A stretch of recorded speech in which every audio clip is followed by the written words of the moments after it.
माणसाला आयुष्यामध्ये जीवन जगत असताना भरपूर गोष्टींचा सामना करावा लागतो.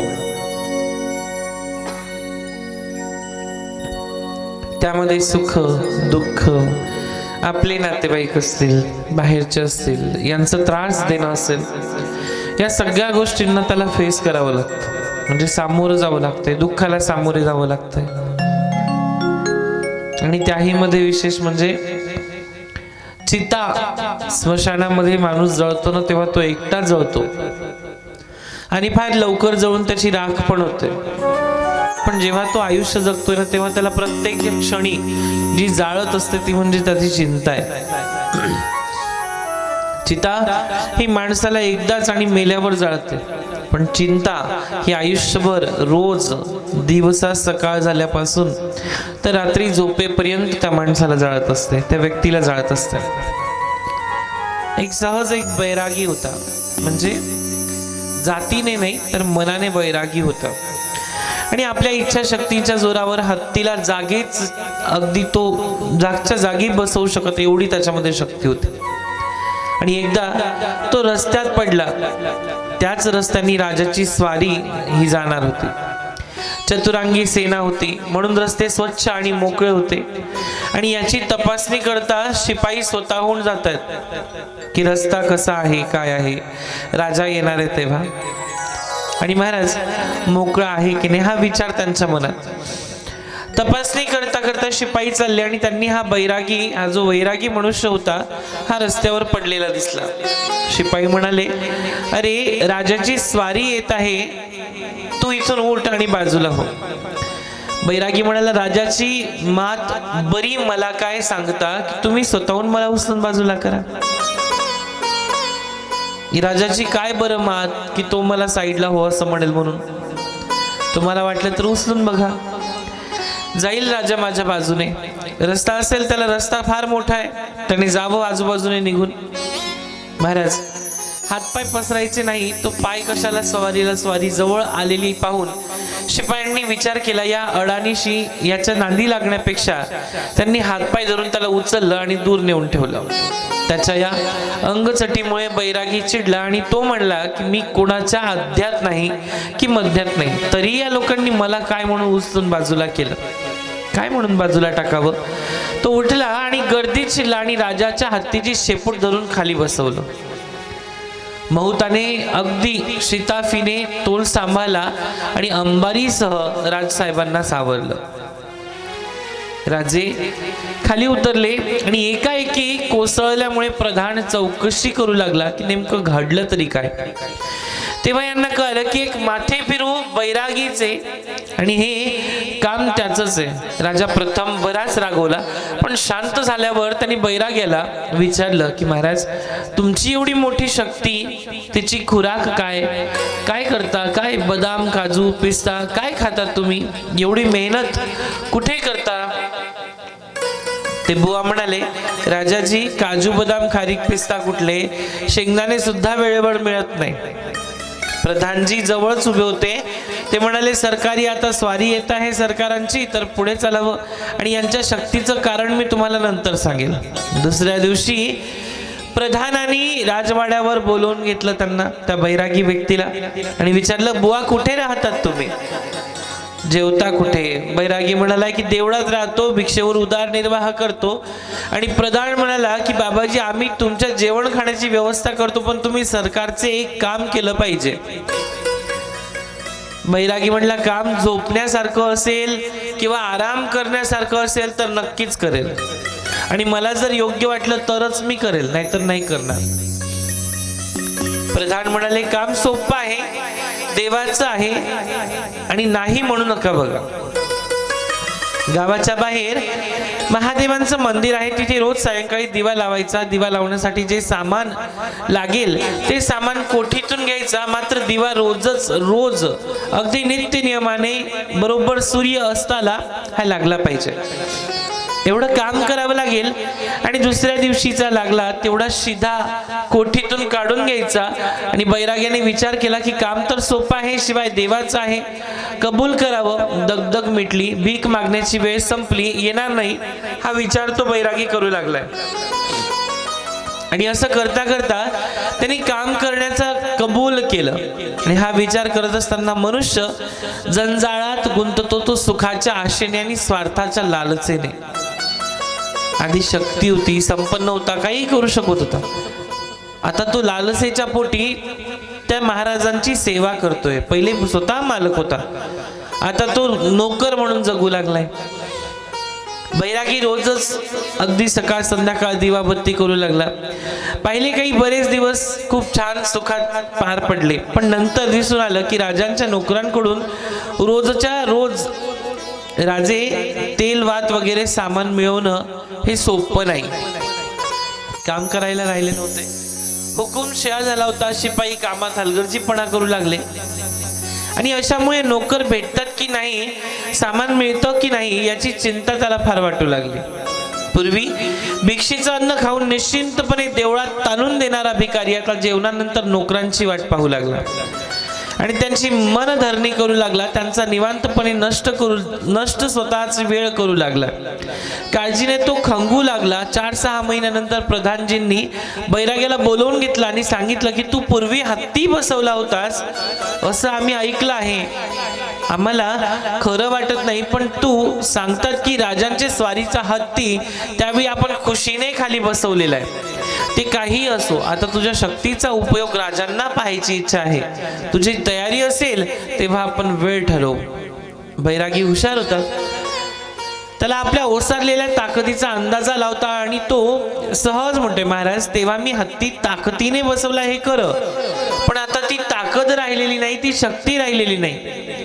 हत्ती काय तर कुत्र देखील मला आता आवरलं जाणार नाही. प्रधानांनी विचारलं कशामुळे? बैरागी म्हणतोय, दिवाबत्तीच्या काळजीने एवढ्याशा कामाची इतकी काळजी, मग प्रपंचातील कर्तव्य अडचणी समस्यांमुळे माणूस स्त्री पुरुष खंगत असेल.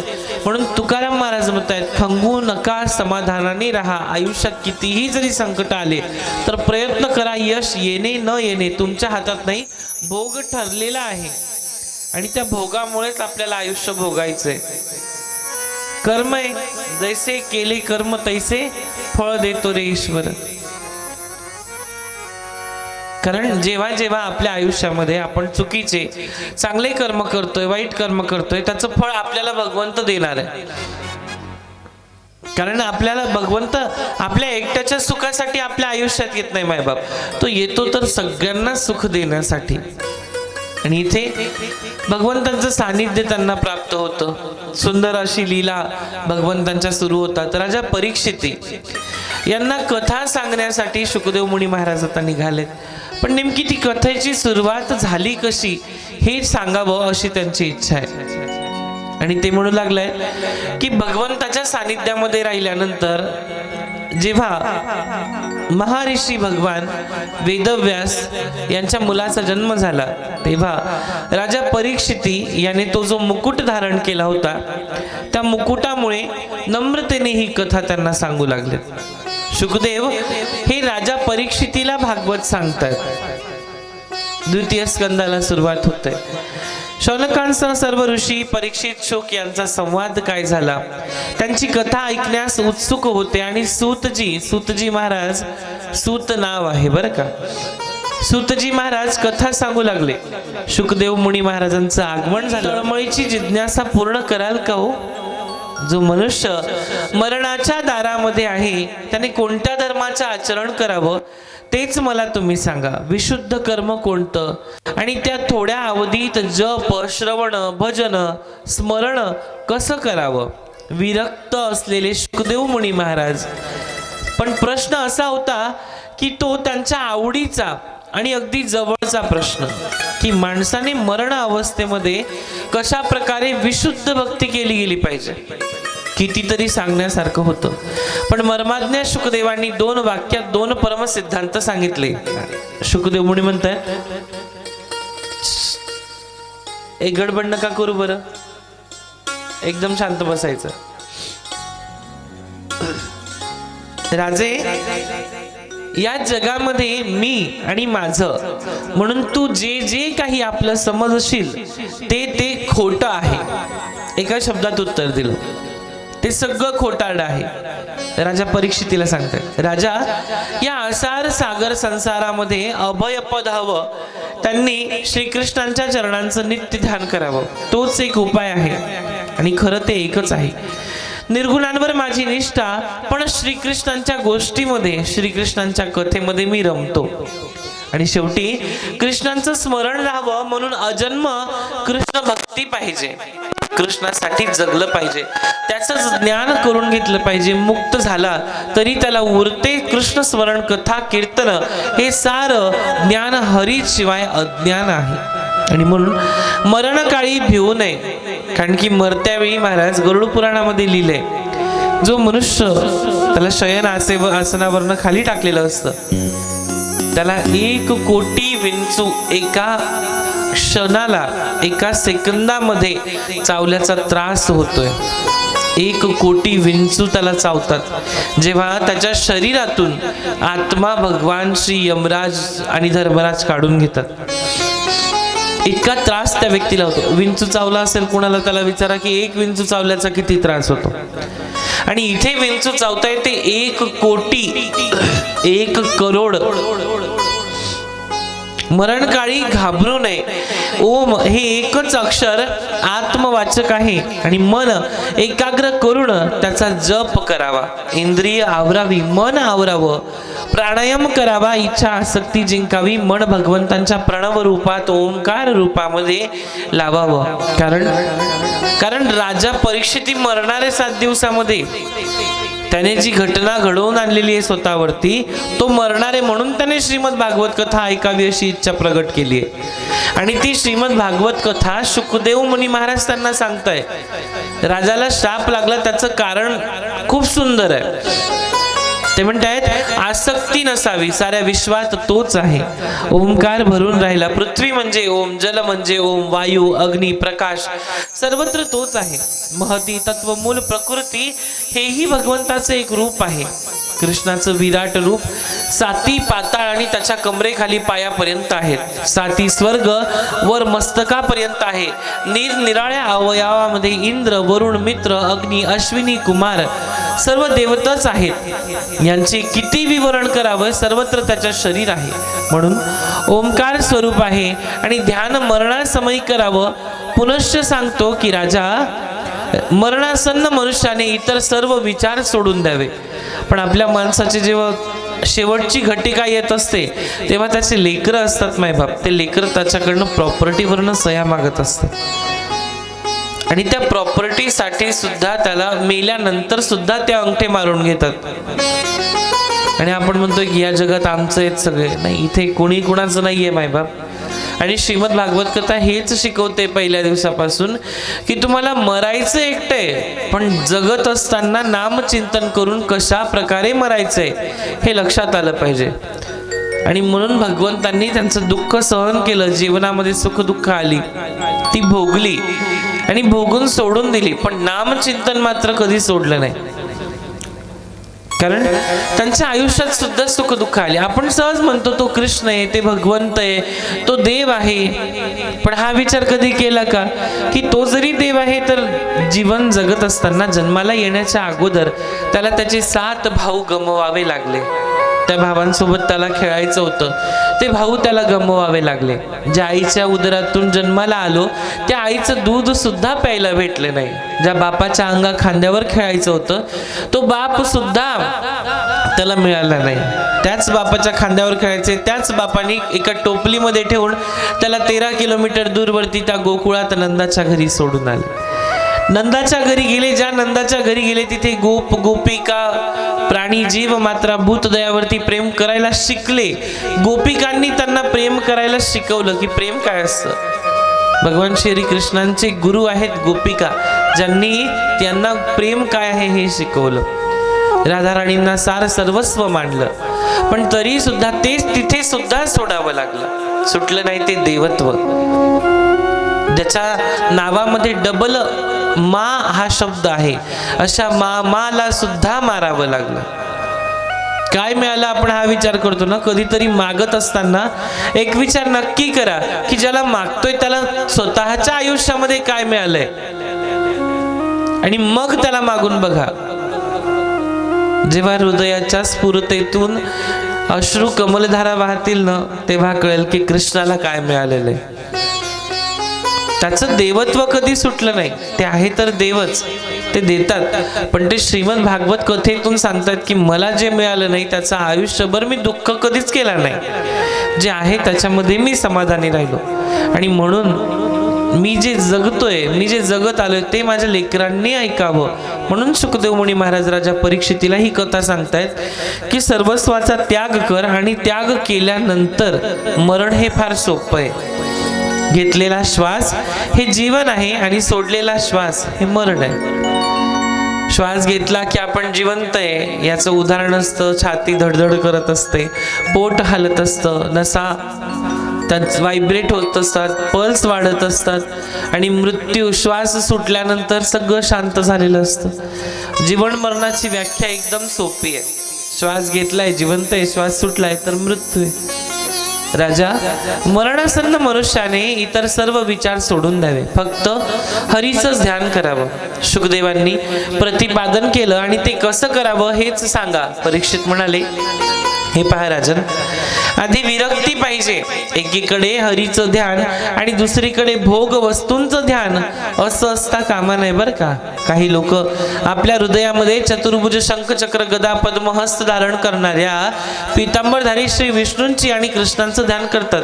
पण प्रथम हेच ध्यान करावं की विश्वाचा ईश्वर व्यापक अनंत असा म्हणून भगवान सगुण आणि निर्गुण रूपातही तोच आहे, त्याच्यात फरक नाही. हृदयातील या मूर्तीवर मन एकाग्रित होत नाही तोपर्यंत ह्याचाच सतत अभ्यास करावा. परीक्षिता, मन असं एकाग्र करणं आणि हरीचं असं ध्यान करणं सोपं नाही. इतर विषयावरील आसक्ती कमी झाल्याशिवाय ध्यानही जमत नाही. कारण आपल्या आयुष्यामध्ये दूध गॅसवर ठेवलंय आणि मंदिरामध्ये पूजा करायला गेलोय तर मंदिरातल्या देवाला सुद्धा आपण सोडून येतो का? कारण की आपलं ध्यान उकळत्या दुधावरती आहे. स्वतःचा लेकरू जिच्या पोटी जन्माला आलेलं आहे असं तिला वाटतंय. ती यशोदा ज्या वेळेस त्या लेकराला खाली टाकून ते दूध उकळायला जाईल, खाली पडेल, चुल्यात गॅसवरती जाईल, हा विचार करून जेव्हा यशोदा मैया जातात तेव्हा भगवान श्रीकृष्ण सारे जे डेरे होते, मडके होते दह्या दुधाने भरलेले ते फोडून टाकतात. ते म्हणतात, जगाचा मालक तुझ्या ओंजळीमध्ये पडलेला आहे आणि तुझ्या मोहमायेपोटी त्या अग्नीमध्ये पडणाऱ्या, विस्तवावर पडणाऱ्या दुधासाठी मला सोडून जाते, माझा त्याग करतेस. सगळे दुधा दह्याचे डेरे फोडले, मडके फोडून टाकले. आणि आपणही तेच करतोय. ध्यान जमत नाही कारण आसक्ती आहे 20 रुपयाचं दूध वाया जाईल या गोष्टीची. पण 20 मिनिटामध्ये भगवंताचं नाम किती होईल आणि दिवस किती सुंदर जाईल हा विषय आपल्या कधी लक्षात येत नाही. कारण जैसे ज्याचे कर्म तैसे फळ देतो रे ईश्वर.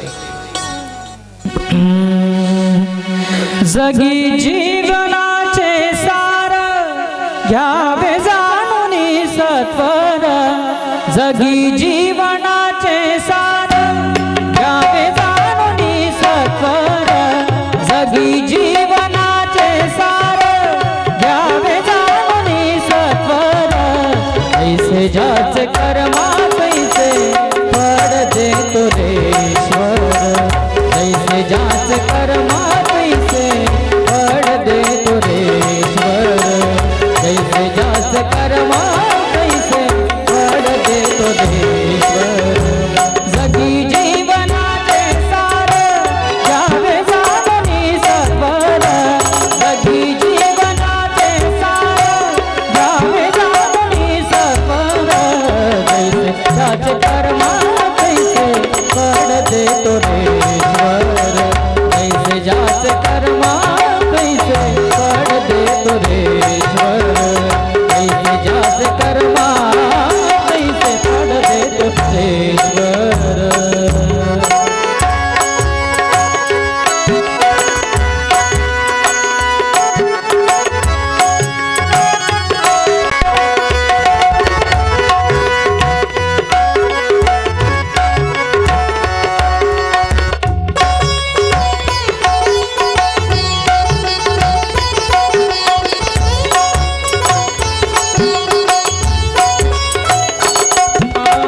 क्षणिक सुखासाठी आपल्या बुद्धी होती ज्याची भ्रष्ट. कोणी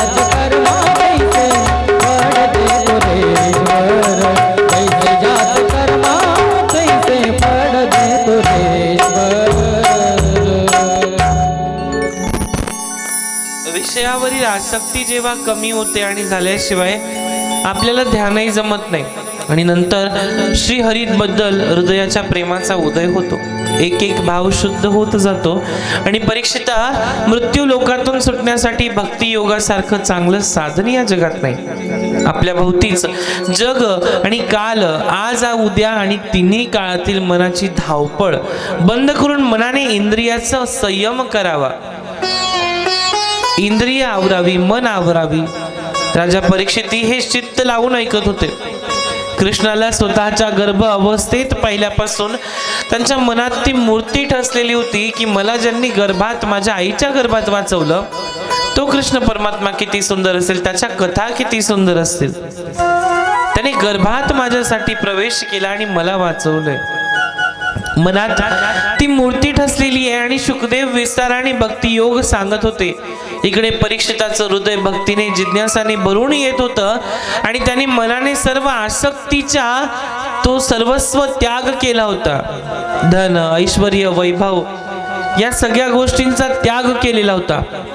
पुन्हा मन विश्वात्मक भगवंताकडे लागलेलं होतं आणि सृष्टीची उत्पत्ती, स्थिती, लय, प्रलय, संहार, पालन कसं होतं हे त्यांना कळत होतं. ईश्वरांचं हे कार्य कसं चालतं, त्यांनी हा प्रश्न शुकदेव मुनींना विचारला आणि शुकदेव मुनी म्हणतायत, एकच भगवंत उत्पत्तीचं कार्य म्हणजे ब्रह्म ह्या रूपाने करतो, पोषणाचं कार्य हे भगवान विष्णू ह्या रूपाने करतो आणि विलयाचं कार्य रुद्र शंकर या रूपाने करतो. चराचरातील सर्वांचा अंतर्यामी असलेला भगवान श्रीहरी तोच निवास करतो. बुद्धीच्या पलीकडे आहे कीर्तन, स्मरण, दर्शन, वंदन, श्रवण, पूजन. मनुष्याच्या मनातला मल म्हणजे घाण विचार, कचरा घरातून बाहेर काढता येतो, मनातला कचरा काढणं फार कठीण काम. विक्षेप आवरणही पाप नष्ट होतात. सगुण साकाराच्या आधाराने विवेकाने त्या परमपदाची प्राप्ती होते आणि त्याची महिमा असा आहे की केवळ नमन करण्यापलीकडे आपल्या हाती काही नाही हे उमजून येतं. जो ज्या भावाने हरीकडे वळतो, ज्या भावाने भक्तीने भगवान श्री हरी कृष्णांकडे बघतो, हरी त्याच्या भावात त्याला भेटत असतात. कारण जनाबाईंची कथा आपल्याला सगळ्यांनाच माहिती आहे. जनाबाईसाठी भगवंतांनी काय काय नाही केलं. विटेवरती उभे असलेली वीट सोडून दिली. नामदेवांसाठी स्वतः खीर खायला खाली उतरले. काय किती सुंदर सुंदर चरित्र आहेत महाराज संतांचे, पण आपण जाणून घेत नाही. आपल्याला ते ओळखणं फार गरजेचं आहे. नारदाला ब्रह्मदेवांनी सृष्टीच्या उत्पत्तीविषयी जे ज्ञान दिलं तेच मी तुला सांगतो आणि ते सांगू लागतात की सृष्टीची उत्पत्ती कशी झाली, म्हणजे हे जग कसं उत्पन्न झालं. हो, आवाज खूप डिस्टर्ब होतोय डायरेक्ट. एक बार प्यार से राधे राधे बोलना पड़ेगा मैया. राधे राधे राधे राधे राधे राधे. Nice good. पहिल्यांदा एवढे किलबिल परिवार दिसतोय कथेमध्ये, नाही तर प्रत्येक ठिकाणी 50च्या वरतीच असतात सगळे. 50च्या खाली कोणीच राहत नाही. नारदांना प्रश्न विचारला. शुकदेव पुढे म्हणाले की नारदांनी काय विचारलं, सृष्टी कशी उत्पन्न झाली, तिचा आधार काय, कशात तिचा लय होतो, या सर्व नाम रूप आत्मक भगवंतामध्ये कशी वसलेली आहे. जग म्हणजे वास्तविक तरी आहे का, हे सर्व तुम्ही ब्रह्मरूपाने निर्माण केलं, पण तुमचे स्वामी कोण आहे, तुम्ही तप करता ते कोणासाठी, तुमच्यापेक्षा कोणती मोठी शक्ती आहे आणि मला समजावून सांगा. हा प्रश्न, अशा एका प्रश्नामध्ये अनेक प्रश्न राजा परीक्षिताने विचारले. ब्रह्मदेवानी नारदाला विस्ताराने सांगितलं ते मी तुला थोडक्यात सांगतो. ब्रह्मदेवांचे मानसपुत्र आहेत नारद महर्षी. ते म्हणतात ही ईश्वर माया अवर्णनीयच आहे, पण जेवढे वर्णन करता येईल तेवढं मी मला माझ्या प्रयत्नाने सांगतो. नारदाला ते म्हणतात जोपर्यंत माझ्या पलीकडचं भगवंताचं स्वरूप कळत नाही तोपर्यंत लोक असंच म्हणतात की ही सृष्टी विधात्याने निर्माण केलेली, पण खरोखर त्याच्याच शक्तीने मी ही सृष्टी निर्माण करतो. सर्व पदार्थ हे भगवंतच आहेत, सर्व कर्म हे भगवंत आहे. काळ आणि उद्या, आज तिन्ही प्रवर तिन्ही प्रहर हे भगवंत आहे. एकाने अनेक व्हावं आणि त्याची इच्छा त्यातून तिन्ही गुण निघाले. आकाश वायू तेज पाणी पृथ्वी सर्व काही त्यांच्यापासूनच उत्पन्न झाले आहे. इच्छा ज्ञान क्रिया हे सर्व भगवंताचंच रूप आहे. देव दानव मनुष्य राक्षस प्राणी वनस्पती धातू नाना प्रकारची देवता त्यांनीच भगवंतांनी यांना उत्पन्न केलेलं आहे. कर्मेंद्रिये ज्ञानेंद्रिये मन चित्त अहंकार बुद्धी या सर्वांचा करता धरता जो आहे तो भगवान श्रीहरी आहे. शब्द स्पर्श रूप रस गंध हे अनुभव त्यांनीच दिलेले आहे. वास्तू मात्र त्यांचंच रूप आहे. तारकांचे सामुदायिक ग्रह मालिका व्यक्ती समजू आणि ऐकून तोच स्वयमेव झालेला असतो, त्याला कळत असतं. अशी ती कथा सांगू लागतात. आणि महाराज ऋषीमुनी यांच्या नित्य कर्मासाठी ती कथा चाललेली आहे. भगवंताच्या सार सर्वस्वांचं गुणगान चालू आहे आणि भक्तिभावाने त्या कथेमध्ये निरागस सुंदर अशा भगवतीचं साधन होतंय. इथे कथा येते पुढे ती म्हणजे दक्ष यज्ञाच्या विध्वंसाची. ध्रुव बाळाची कथा ऐकली आहे का सगळ्यांनी? ऐकली का ध्रुव बाळाची कथा? तुम्हाला ध्रुव बाळ माहितीये का रे? माहितीये? नाही. बरं, आपलं नवीन वर्ष कधी सुरू होतं माहितीये का? कधी? 1 जानेवारी का? बरं. आणि गुढीपाडवा कधी असतो रे? 1 जानेवारीलाच. वा वा. बरं, छत्रपती शिवाजी महाराजांचा जन्म उत्सव कधी असतो? अच्छा, बरं. पण तुम्हाला हे माहित नाही की आपलं नवीन वर्ष कधी सुरू होते?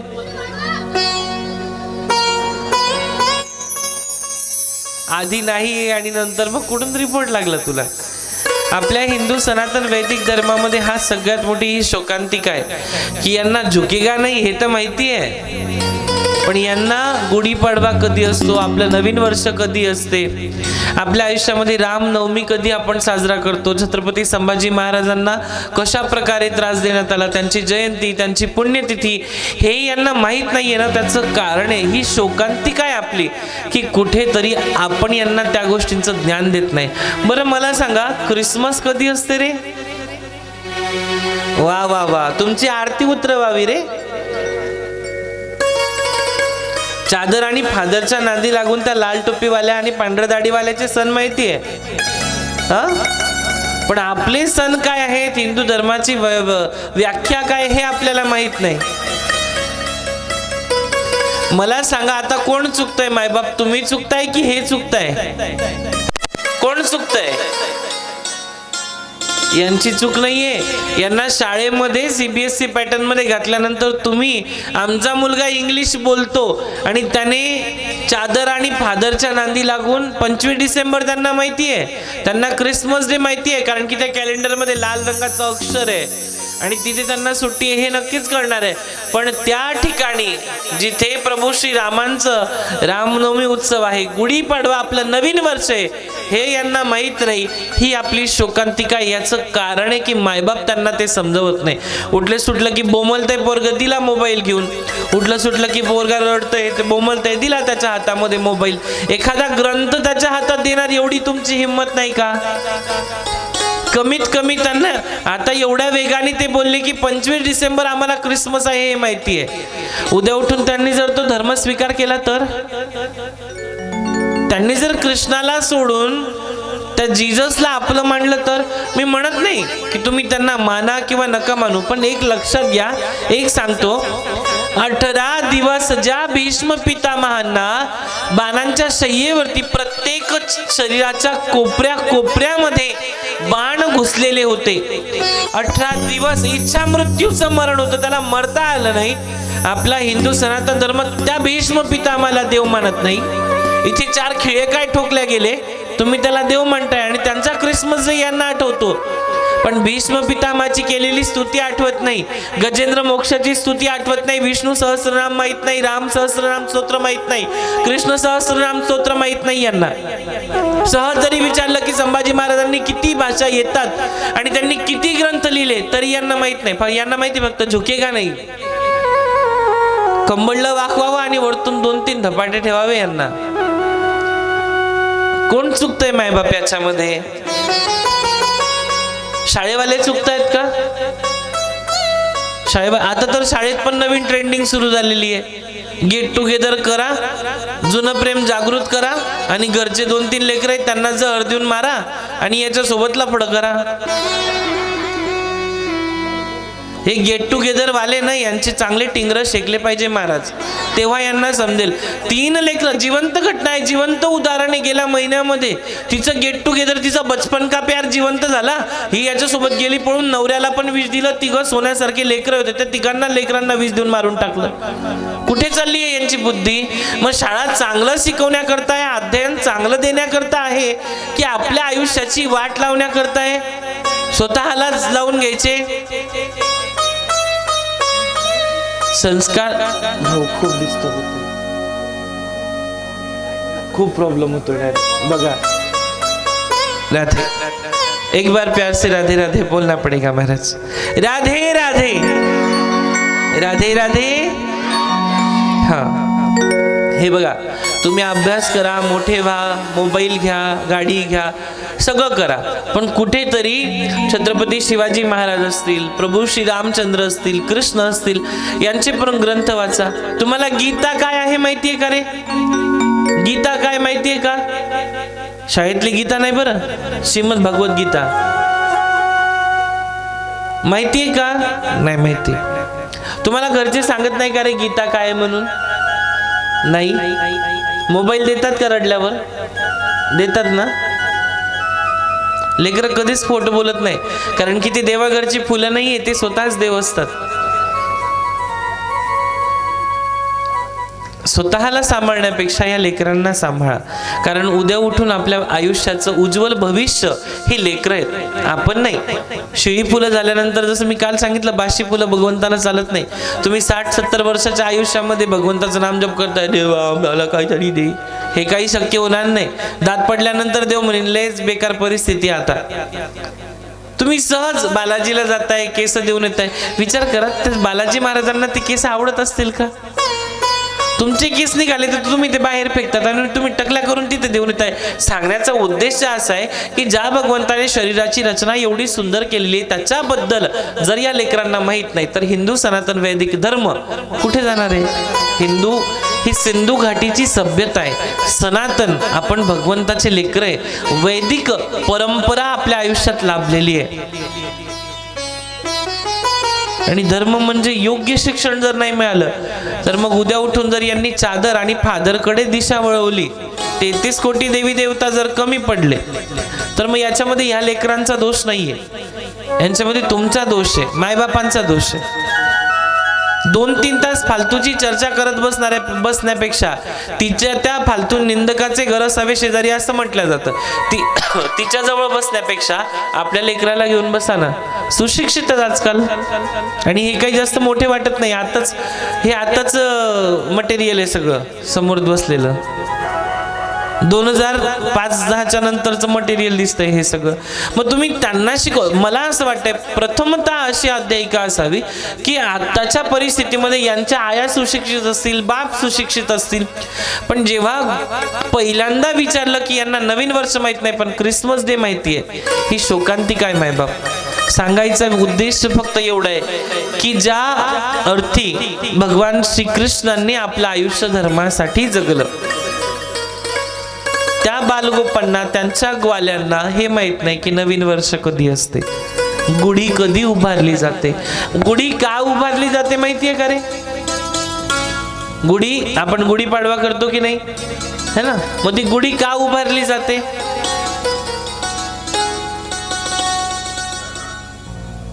सांगा बरं. उद्या सकाळी बघू, उद्या संध्याकाळी सांगतात का? हा सांग, बोल. हो का? बरं बरं, बरोबर बरोबर.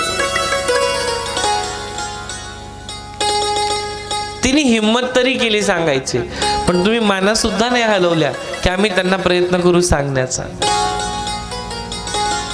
असो, हा विषय प्रत्येकाच्या आयुष्यात येतो आणि कुठेतरी आपल्याला याची थोडीशी तरी मनामध्ये शंका, अशंका, कुशंका निर्माण झाली पाहिजे की कदाचित उद्या उठून ते चादर फादर हे फादरवाले आणि ते चादरवाले यांच्या नांदी लागले नाही पाहिजे, नाहीतर सत्यानाश झाल्याशिवाय राहणार नाही.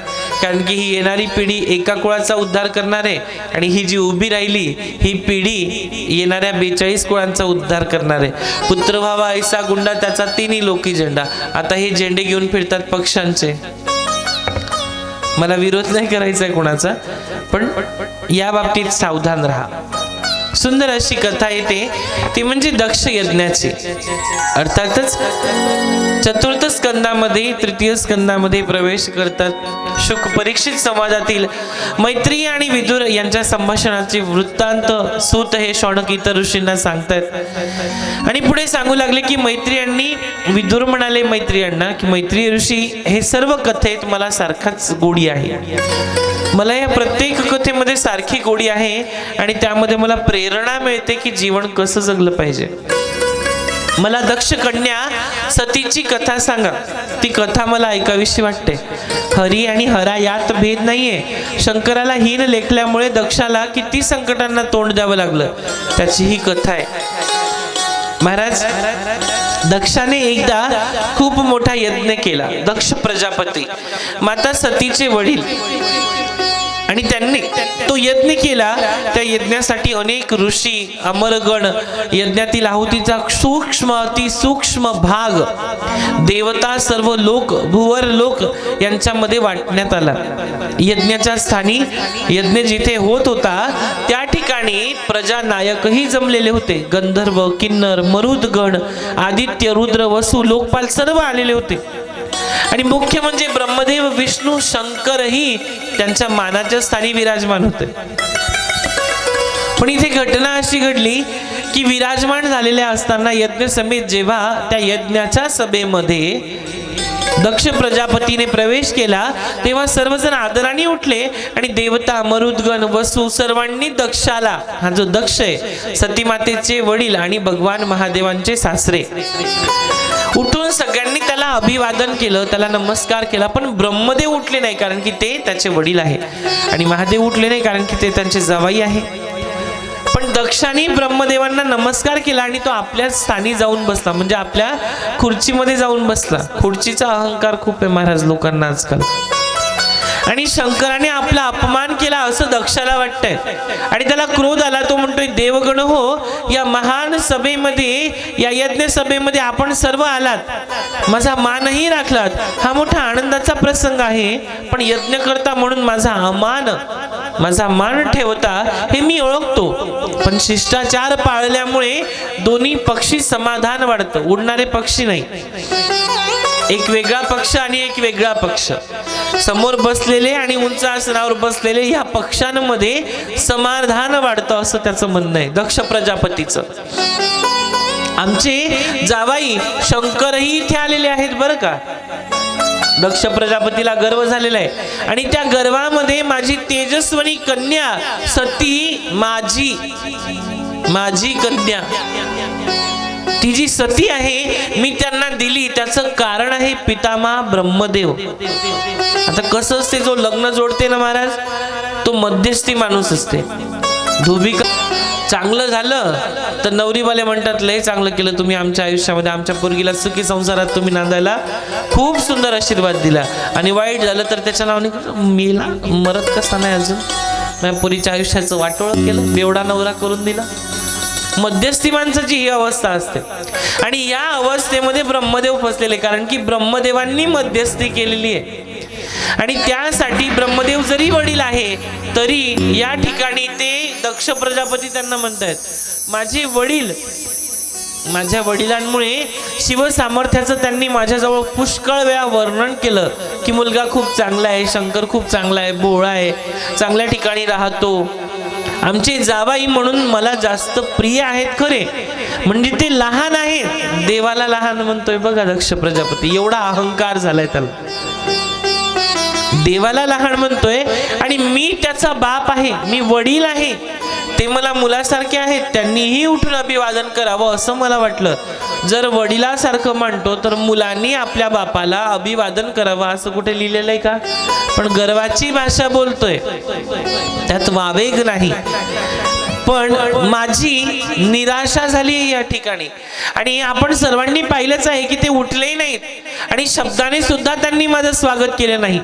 शिष्टाचाराचं एवढं अज्ञान. खरोखर ब्रह्मदेवाने सतीच्या विवाहामध्ये जर मध्यस्थी केली त्यामुळे मी भुललो की काय असं मला वाटू लागलंय. आणि म्हणून ते म्हणतायत मी विसरलो की हा जो अडभंग आहे ना, आदिनाथ शंकर, हा स्मशानामध्ये राहतो, हा नग्न राहतो. दक्षाने मोठ्या दक्षतेने आपल्या अपमानाचा पाढा देवांपुढे वाचून दाखवला मायबाप. ब्रह्मदेवाला दक्षाचं बोलणं ऐकून फार संकोचल्यासारखं वाटू लागलं. विवाहामध्ये मध्यस्थी केल्याबद्दल दक्ष हा दोषी होता असं आपल्याला समजतोय आणि ते ऐकून घेणं त्यांना भाग होतं. मध्यस्थी माणसाचे फार हाल होतात बरं. म्हणून कोणाची मध्यस्थी करू नका आताच्या परिस्थितीत तरी. आणि करायची असेल ना तर चित्र पाहून नका करू, चरित्र पाहून मध्यस्थी करा. कारण 5 किलो सोनं देऊन सुद्धा त्या पोरगीला आत्महत्या करावी लागली तर पैसा, श्रीमंती हे महत्वाचं नाहीये. कुठेतरी गुणवर्णन आणि चरित्र वर्णन महत्वाचं आहे. श्रीमंती पाहून तुम्ही लेखी तर देता हो, आणि मुलीही करतात, पण पुढे काय होईल हा विचार न करता मायबापांच्या जीवाला घोर लावून जातात. हा विचार नक्कीच करा. श्रीमंत आहे म्हणून देऊ नका, तर चित्र आणि चरित्र किती सुंदर आहे हे पाहून द्या. आणि मुलांना तुम्ही पण, म्हणजे तुम्ही लहान आहे अजून, पण जे मोठे त्यांनी लफडे करण्यापेक्षा मायबाप जे सांगतील तिथे योग्यरित्या असेल त्या ठिकाणीच आपले मन, आपले गुण जुळतील हा विचार करूनच जोडा. कारण की काही ठिकाणी आश्वासन देऊन सोडणाऱ्या मुली सुद्धा आहेत आणि काही ठिकाणी आश्वासन देऊन मुलं सुद्धा सोडणार आहेत. आणि तेच मुलं पुढे काय कीर्ती करतात हे त्यांनाच माहिती है ना. म्हणून विचार करूनच आपल्या आयुष्याचं एक साथी, एक जोडीदार निवडा. कारण जेव्हा आयुष्याचा साथी, जोडीदार चुकतो त्यावेळेस आयुष्य कॉम्प्रोमाइज करून जगावं लागतं. कारण मायबापांकडे जाता येत नाही आणि माहेर सुटत नाही आणि सासरही तोडता येत नाही, कारण की पर्याय नसतो. आणि जेव्हा या दोघी गोष्टींचा विचार मनात येतो तेव्हा एक गोष्ट मात्र निश्चित ठरते, जर सासर आणि माहेर सोडता येत नसेल तर जग मात्र सोडता येतं आणि शेवटी आत्महत्येचा पर्याय होतो आणि ती लेकबाळ आत्महत्या करून घेते. जीवाला मायबापांच्या घोर लागतो. 22 वर्ष सांभाळली, तिने लग्न केलं, स्वतःच्या मनाने केलं, तरी मायबापांनी करून दिलं आणि तरी सुद्धा तिला सुख मिळालं नाही. याची शोकांतिका आहे, कारण आपण समजून घेत नाही. आपण चित्राकडे वळतो, आपण चरित्राकडे वळत नाही. आश्वासन देणाऱ्या मुली आणि आश्वासन देणारे मुलं यांच्यापासून सावधान राहा. कारण की हे धोकेबाज इतके खतरनाक असतात, हे स्वतःच्या घरातल्यांना सोडत नाही, बाहेरच्यांना काय सोडणार आहे. बघा, एक विशेष गोष्ट लक्षात घ्या. जी मुलगी 18 वर्ष, बिलकुल 18 वर्षाचा एक दिवस कमी असेपर्यंत ज्या मायबापांनी तिला सांभाळलं, बरोबर, तिला सांभाळलं, तिला मोठं केलं, तिला खाऊ पिऊ घातलं, तिचे सगळे लाड पुरवले, ती मुलगी ज्या मायबापांची होऊ शकत नाही, ती मुलगी ज्या मायबापांची होऊ शकत नाही, ती पळून गेल्यानंतर ह्या मुलांची होईल याची काही गॅरंटी आहे का? आहे का? शक्यच नाही. आणि जो मुलगा आपल्या मायबापांना धोका देऊन त्यांच्या मनाच्या विरुद्ध लग्न करू शकतो, तो ह्या मुलीचा होऊ शकतो का? कधीच नाही, शक्यच नाही या गोष्टी. म्हणून प्रेम करताना विचार करा. आणि असं वाटतं ना कधी कधी की आमचं प्रेम खूप गाढव प्रेम उतू चाललंय, तर मग एक काम करायचं, मोबाईल आहे ना एक्सचेंज करायचे. बघा 2 तासातच सगळा खेळ बाहेर निघतो. मग चांगले चांगले अगदी 10-10 वर्षाचे प्रेम तुटले महाराज या डबड्यामुळे. इतकं खतरनाक आहे. फक्त एक्सचेंज करून पहा. तुम्हाला असं वाटतंय तिच्या मोबाईल मध्ये एकच सिम कार्ड आहे, भाऊ तिच्या मोबाईल मध्ये 2 सिम कार्ड आहे. तुझ्या मेंदूत पाणी झालंय.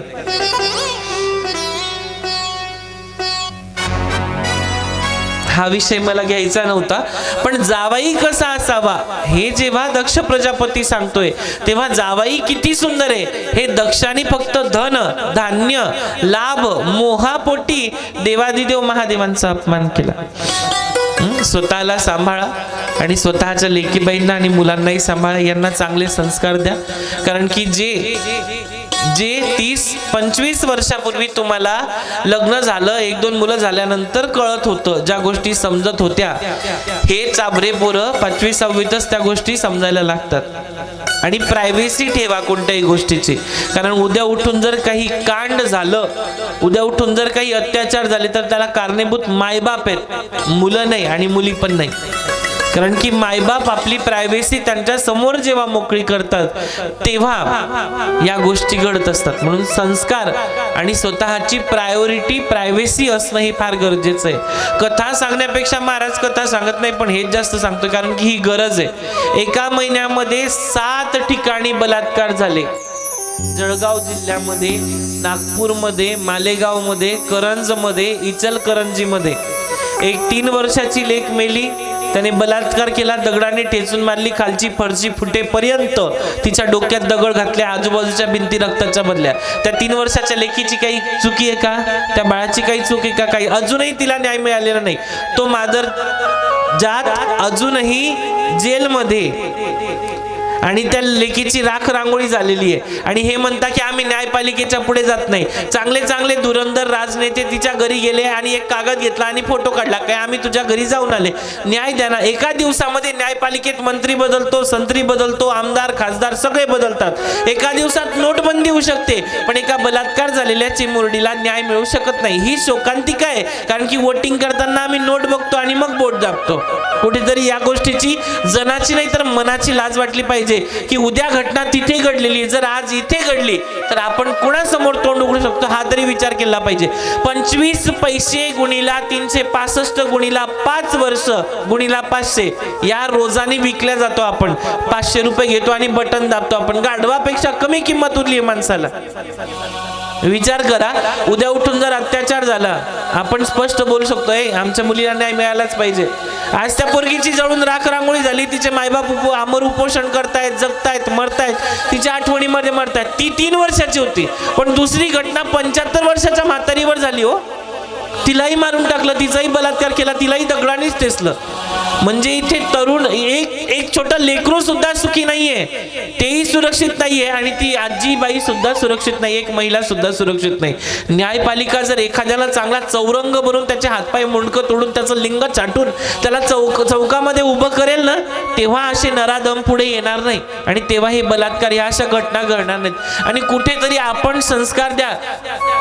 मुलीला विचारताना तुम्ही की तुला यायला एवढा उशीर का झाला शाळेतून कॉलेजमधून, तसं या घोड्यांना पण विचारा की तुला घरातून शाळेतून यायला एवढा उशीर का होतोय, तू कुणाशी एवढा वेळ फोनवर बोलतोय.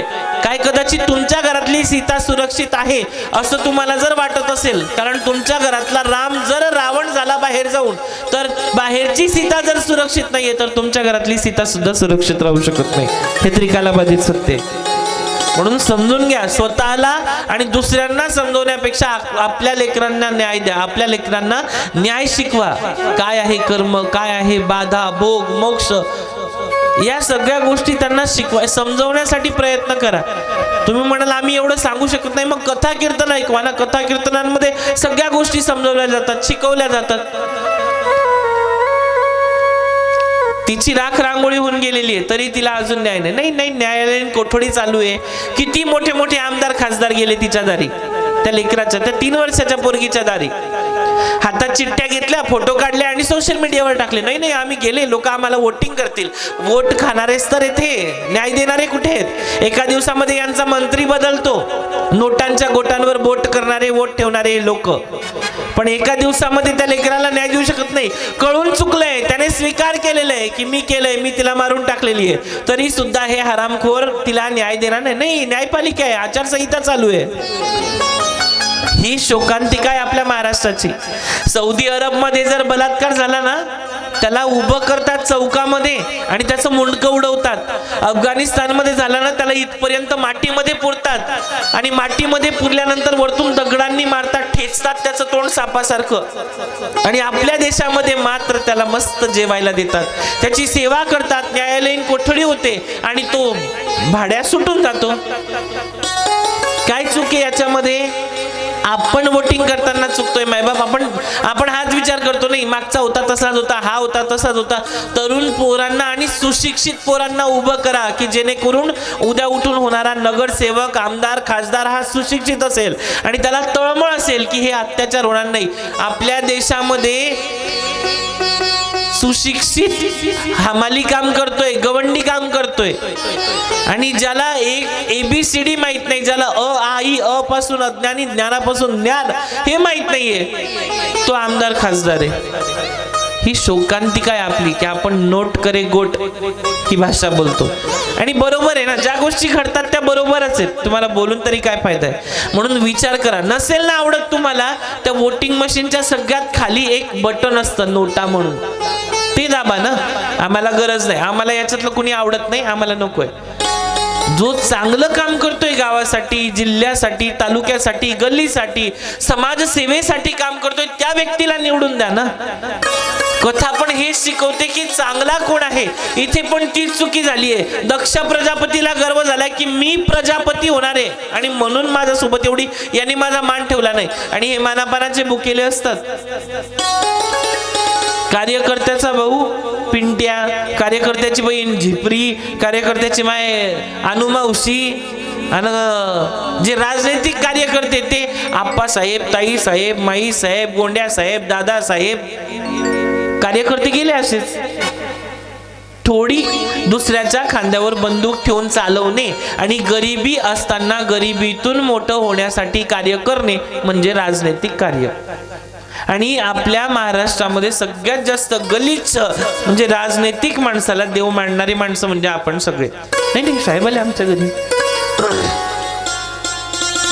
तुम्ही दारात उभा असलेल्या गाईला दगड मारून हाकलून देतात आणि मंदिरात असलेल्या त्या दगडाच्या नंदीला तुम्ही पाया पडून सांगतात की आमचं भलं कर. ही मानसिक बुद्धी, ही मानसिकतेला लागलेला जंग ज्या दिवशी निघेल तेव्हा आपल्या भारतामध्ये किंवा महाराष्ट्रामध्ये, भारतातला विषय सोडा, अजून तर काही बोललो नाही त्या विषयावर, रोज प्रत्येक तासाला 89 बलात्कार होतात. रोज 1 तासाला 99% बलात्कार हे घरातच होत असतात. हे बाहेरचे नाही करत. 1% बाहेर होतात, ते असे उघडे होतात. आणि घरातले बलात्कार दाबले जातात. घरातल्या मायबापांची इज्जत नाही, बोलू नको, आपली इज्जत जाईल. ती मेली ना, जिवंतपणे ती पोरगी मेली आहे. आणि तुम्ही असं समजू नका की मुलींवरच बलात्कार होतात किंवा त्यांची इज्जत लुटल्या जाते. त्यांच्या सोबत शारीरिक संबंधांचा उपभोग घेऊन त्यांना मारून टाकण्यात येते, असं मुळातच नाहीये. या लेकरांना तुम्ही समजवा, शिकवा की आपल्या अंगाला स्पर्श कोण करू शकतं, कुठे कोण बॅड टच आहे, चुकीचा टच कोण करतंय, स्पर्श कोण करतंय. या मुलींना, या लहान लेकरांना, या पोरांना समजवा ना की शाळेत काही प्रॉब्लेम. व्हॅन मधली घटना आहे. 2 बहिणी, एक 6 वर्षाची आणि एक 5 वर्षाची. त्या व्हॅनचाच ड्रायव्हर त्या मुलींसोबत हे घाण चाळे करत होता. त्यांना व्हिडिओ दाखवून त्यांच्यासोबत बलात्कार करत होता. मुलगी, एक घटना घडली ठाण्यामध्ये. मुलगी शाळेत चुकी नाहीये, मंदिरात घटना घडली, ती मंदिरात चुकी नाही, ती घरात चुकी नाहीये. मग तिची इज्जत वाजवेल तरी कोण? हा विचार करण्यासाठी आधी आपल्या घरातून सुरुवात करा की आपल्या घरात राम आहे की रावण आहे. मुलाचे पाय पाळण्यात दिसायला सुरुवात झाली की त्याला दाबायला सुरुवात करा, त्याला संस्कार द्यायला सुरुवात करा. मायबाप, कथेच्या व्यतिरिक्त बोलायसाठी भरपूर आहे. कारण की जीवाची तळमळ होते कधी कधी या गोष्टी. असं वाटतं 8 दिवसापूर्वी, 21 दिवसापूर्वीची घटना आहे. एकही दिवस असं बाहेर जाता नाही येत कारण की सारख्या कथा चालू आहेत. मितेश दादा होते आमचे वारकरी विचारधारा ज्यांचं हे चॅनल आहे, यांनी ती घटना घडल्याबरोबर आम्ही एक व्हिडिओ टाकला. तो व्हिडिओ टाकल्यानंतर उमरगा म्हणून गाव आहे, त्या बापाचे शब्द आहेत, ती रेकॉर्डिंग आहे, मी पाठवलेली एका जणाला. 19 मिनिटं तो बाप बोलला. तो म्हणतोय महाराज 10 वर्षाची लेक आहे माझी, पण तिच्यासोबत जर अशी काही घटना घडली तर काय होईल. तो बाप म्हणतोय बरं का की 10 वर्षाच्या पोरीसोबत जर अशी घटना घडली तर काय होईल. महाराज शेतकरी लोक आहे आम्ही, पण अशा घटना जर ह्या राजनैतिक लोकांच्या घरात घडल्या तर यांनी काय करावं. तो माणूस इतका विचित्र शब्द बोला, म्हणे महाराज मी पण एका राजनेत्याच्या मुलीसोबत असं करतो, मग बघू, मला फाशी झाली तरी चालेल. विचार करा की आपली टेंडेन्सी, आपली विचारांची क्षमता कुठे चालली आहे. निवडून देताना, सहकार्य करताना, मदत करताना, धर्माचं आचरण करताना आपले लोक निवडून द्या. बाहेरच्या लोकांना अशा प्रकारे निवडून नका देऊ की ते आपल्याच टाळूवरचं लोणी खातील आणि आपल्याला विचारणार नाही. आणि कथा सुद्धा हेच शिकवते आपल्याला. कथा म्हणजे काही भला मोठा देव बसवणे, गळ्यात माळा घालणे, कपाळावर गंध लावणे, भगवे कपडे घातले म्हणजे देवपूजा होते अशातला प्रश्न नाहीये. कारण की म्हणती देव मोठे मोठे पूजिती दगड गोटे, अंगी लावून या राख डोळे झाकून करती पाप. असे पण ढोंगी भरपूर आहेत, असे पण महाराज लोक भरपूर. ओळखायला शिका की चित्रामध्ये आणि चरित्रामध्ये किती फरक आहे म्हणून. आणि यांना संस्कार द्या, यांना समजवा की नेमकं कोणत्या ठिकाणी तुमच्या अंगाला आई वडिलांशिवाय कुणी हातच नको लावायला अंगाला, काही गरज नाहीये. तो काका मामा चुलता पुतण्या कोणी असेल, काही गरज नाही.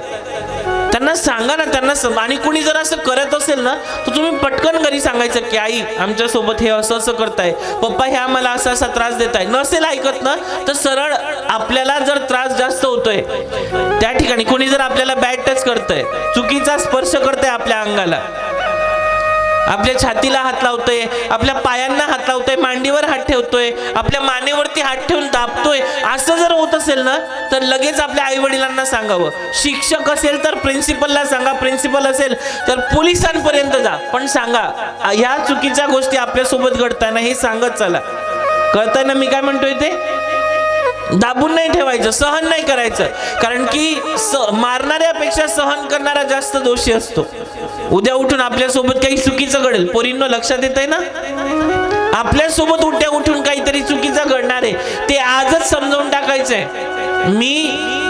मी असं म्हणत नाही की मी तुमचा कोणी नाही आणि तुम्ही माझे कोणी नाहीये, पण मी या गावात एक कथा प्रवक्ता म्हणून आलोय. पण श्रीमद रामायणामध्ये असं लिहिलेलं आहे, जो बालक कहे तोतली भाषा सुन उदित मन पितुवरू माता. घरातले आई वडील जेव्हा बाहेरच्या लेकराला ऐकतात तेव्हा ते त्याचे दशरथ आणि त्याची कौसल्या, सुमित्रा आणि जानकी सारखे असतात. ते मी जरी इथे तुमचं लेकरू म्हणून बसलेले म्हणून तुम्ही मला ऐकताय, नाही तर घरात असलेल्या नवऱ्याचं तुम्ही ऐकत नाही, तुम्ही माझं काय ऐकणार आहे. पण 3 तास इथे बसून तुम्ही मला ऐकतात. हे रामायणातलं पहिलं ब्रीद आहे की भगवंत आहे आणि म्हणून तुम्ही मला ऐकताय. नाही तर काय गरज पडली, खाली उतरू द्या बरं, एखादा येडा येऊ द्या, चांगला येऊ द्या, ऐकसाल का तुम्ही? नाही ऐकणार. मायबाप समजा आपल्या लेकींना, ती 3 वर्षाची जरी ना तरी तिला शेजारी पाठवू नका हो, कारण सांगता नाही येत की तिच्यावरती केव्हा अत्याचार होईल. लक्ष ठेवायला शिका. आणि हे जे नराधम आहे ना हे याच गोष्टींचा फायदा घेतात की त्या घरातलं लेकरू कोणतं लाजाळू आहे, कोणतं मायाळू आहे आणि कोणतं निरागस आहे, कोणतं शांत आहे. आणि ह्या गोष्टीचा फायदा घेऊन त्यांच्यासोबत त्यांच्या शरीराचा उपभोग घेतला जातो. मायबाप माझं काही चुकलं असेल तर तुमच्या पायावर दंडवत माफी मागतो, पण एवढं लक्षात घ्या की ह्या लेकरांना जर आज आपण नाही सांभाळलं तर उद्या उठून ही घटना इथेही घडू शकते. असंच मागच्या महिन्यामध्ये त्या कथेत बोललो आणि दुसऱ्याच दिवशी 2 घटना आल्या. बापानीच प्रॉपर्टीसाठी मुलाचा खून केला, रावेर तालुक्यातली घटना आहे, जळगाव जिल्ह्यातली. आणि त्याच पेपरामध्ये एका आयकॉनमध्ये छोटीशी घटना आली, सख्ख्या बापानेच मुलीवरती बलात्कार केला. रावेर तालुक्यातली घटना ही जास्त दूर नाहीच आहे, जळगाव जिल्ह्यामध्ये घडलेली घटना आहे. कोण चुकलं? एकांतामध्ये आई आणि मुलाने सुद्धा बसू नये ही घटना श्रीमद भागवतात सांगितलेली आहे. आणि आपण एकांतामध्ये एवढं मोठं डबडं आपल्या घरामध्ये ते लावतो आणि त्याच्यावरती ॲडव्हर्टाईज येतात. त्या लेकरांना त्या गोष्टीचं ज्ञान नसतं आणि नंतर ते प्रॅक्टिकली पाहण्यासाठी ते सर्च करतात मोबाईलवरती. तुम्हाला माहित नाही की तुमचे लेकरं तुमच्या मोबाईलच्या हिस्ट्रीमध्ये काय बघतात, गुगल ब्राउझरमध्ये, क्रोममध्ये काय बघतात. मायबापच जर तसे करत असतील तर लेकर का पण नाही करणार? या गोष्टीची शोकांतिका आहे की आपला हिंदू धर्म म्हणून मागे. मुसलमान धर्मामध्ये एका मुसलमानाला काहीतरी करू द्या, एका मुसलमानाला काहीतरी मारू द्या, महाराज सगळा मुसलमान समाज त्याच्या मागे येतो. आपल्यामध्ये आम्ही ह्या जातीचे, आम्ही त्या जातीचे, जाती वाटल्यासोबत छत्रपती शिवाजी महाराजांनी 96 कुळे एकत्र केली होती, पण आम्ही ती 96 कुळेही वाटून घेतली. या गोष्टीची लाज वाटते. इथे एका कुंभाराला मारलं ना ते म्हणतात हे आपल्या जातीचा थोडी, आपल्या समाजाचा थोडी आहे. पण हिंदू असं म्हणत नाही की आम्ही हिंदू आहेत सगळे, त्याला वाचवतो. ही आपल्या हिंदू धर्माची शोकांतिका आहे आणि इथे आपण मरतो म्हणून आपला धर्म आज गोत्यात आहे। कारण की तुम्ही सगळे एकत्रित येत नाही, जाती वाटून घेतल्या, पाती वाटून घेतल्या, धर्म वाटून घेतलेला आहे, आपले थोर महासंत पुरुष वाटून घेतले, सगळ्यांना वाटून घेतलं आणि एक दिवस असाही आलेला आहे या कलियुगामध्ये, आताच्या परिस्थितीमध्ये दोन मुलं आहेत, दोघं वेल सेटल्ड आहेत, तर माय एकाकडे आणि बाप एकाकडे, जे मायबाप वाटू शकतात ते धर्म आणि संत का पण नाही वाटू शकत? या गोष्टीची लाज वाटली पाहिजे। काय बोलावं अजून, म्हणून समजवा, यांना शिकवा थोडं।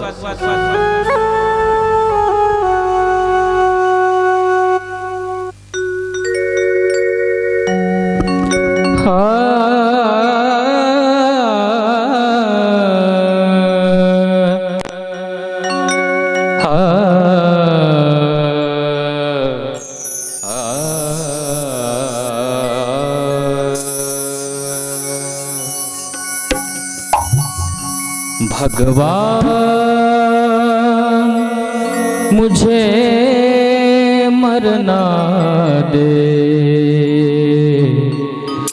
मरना दे, मरना दे, भगवान मुझे मरना दे, ना दे, मरना दे, भगवान मुझे मरना दे, मरना दे, मरना दे, नहीं देख सकूं मैं जादे, नहीं देख सकूं मैं जादे, इस भारत की दया को या तो फिर दुख मिटा दे, भगवान मुझे मरना दे, मरना दे, मरना दे, भगवान मुझे मरना दे, मरना दे, मरना दे।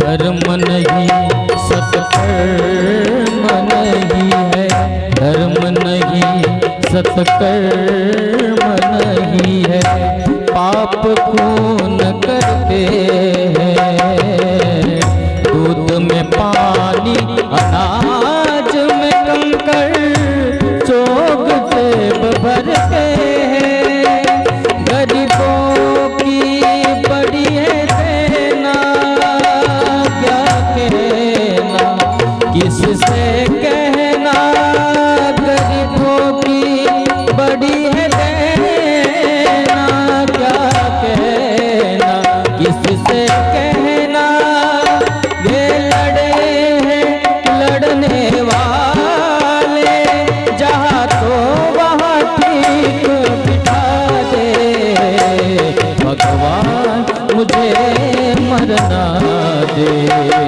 मरना दे, मरना दे, भगवान मुझे मरना दे, मरना दे, मरना दे।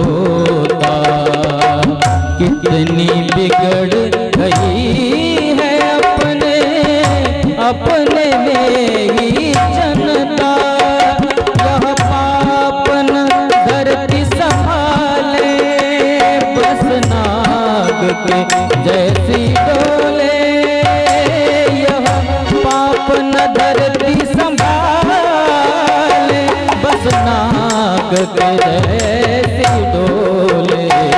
भगवान मुझे मरना दे, मरना दे, मरना दे, भगवान मुझे मरना दे, मरना दे, मरना दे।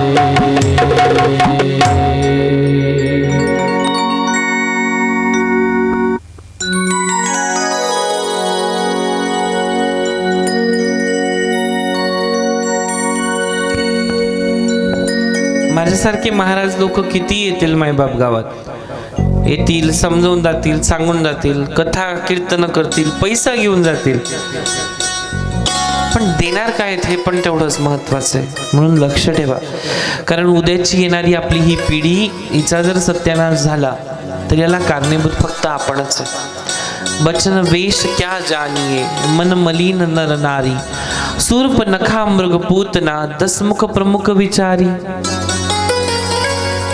10 मुख असून सुद्धा ज्याला ज्ञान घेता आलं नाही तो रावण होता. सुंदरता असून सुद्धा जिला एक रूप धारण करावं लागलं आणि स्वतःच नाक कापून घ्यावं लागलं ती शूर्पणखा होती.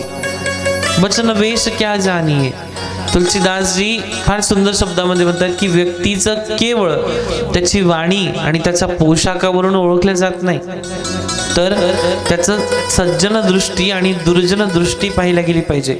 बाहेरचं सुशोभन आणि आलंबन किती जरी सुंदर असलं तर त्याची व्यक्तिमत्वता आणि त्याची बुद्धी किती चांगल्या विचारांची आहे, त्याची नियत त्याचे विचार किती चांगले हे तेवढं महत्वाचं आहे. बाहेरी सुशोभनाने आपण त्यांच्यावरती बोलून जात असतो, नाही खूप चांगलं आहे, आमच्या शेजारी राहते, आमच्या शेजारी राहतो, आमच्या शेजारी राहायला आलेली आहे, आमच्या शेजारी राहायला आलेला आहे, आणि तोच कांड करून निघून जातो. तशा प्रकारे शूर्पणखा होती. मरीच हरिण बनला होता पण त्याला जगता आलं नाही. पूतना होती, भगवंताची आई बनली पण तरी सुद्धा तिला जगता आलं नाही. रावण होता, भगवंताचा दास होता, भगवंत साक्षात त्याच्यासाठी काही करायला तयार होते, पण परिधान किती जरी चांगलं असलं तर मन मात्र यांचं गंध होतं, आणि त्या गंध्या मनामुळे यांना हे असं भोगावं लागलं, मरावं लागलं.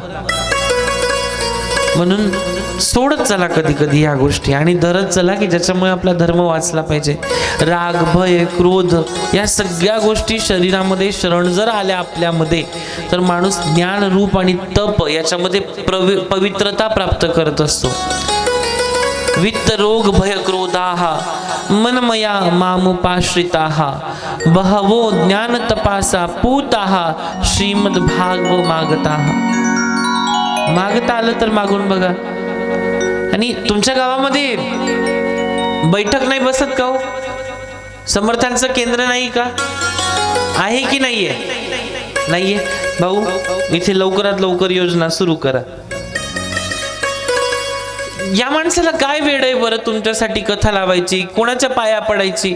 स्वतःचं जीवन किती सुंदर आहे, गोरक्षण आहे, स्वतःचं गोमातेची सेवा आहे, पण काय गरज पडली तुमच्या गावामध्ये येऊन स्वतःला दुसऱ्या भाऊ आपल्याला कथा करायची आहे, लेकरांना धर्म वाचवायचा आहे, गोमातेचं रक्षणाविषयी सांगायचं आहे, काय गरज आहे? त्यांच्या कितीतरी हजारो बहिणी आहेत, काल येऊन गेल्या इथे, आणि त्याच बहिणी मला पण भेटलेल्या आहेत त्यांच्या माध्यमातून. कशाच्या माध्यमातून? धर्माचं काम करत असताना चांगले लोक भेटतात, आणि चालत्या रस्त्याने जर बेवडा दिसतोय ना तर वाट वाळून घ्यायची असते, कारण की त्याच्या नादाला लागून आपण सुद्धा बेवडे होणार असतो.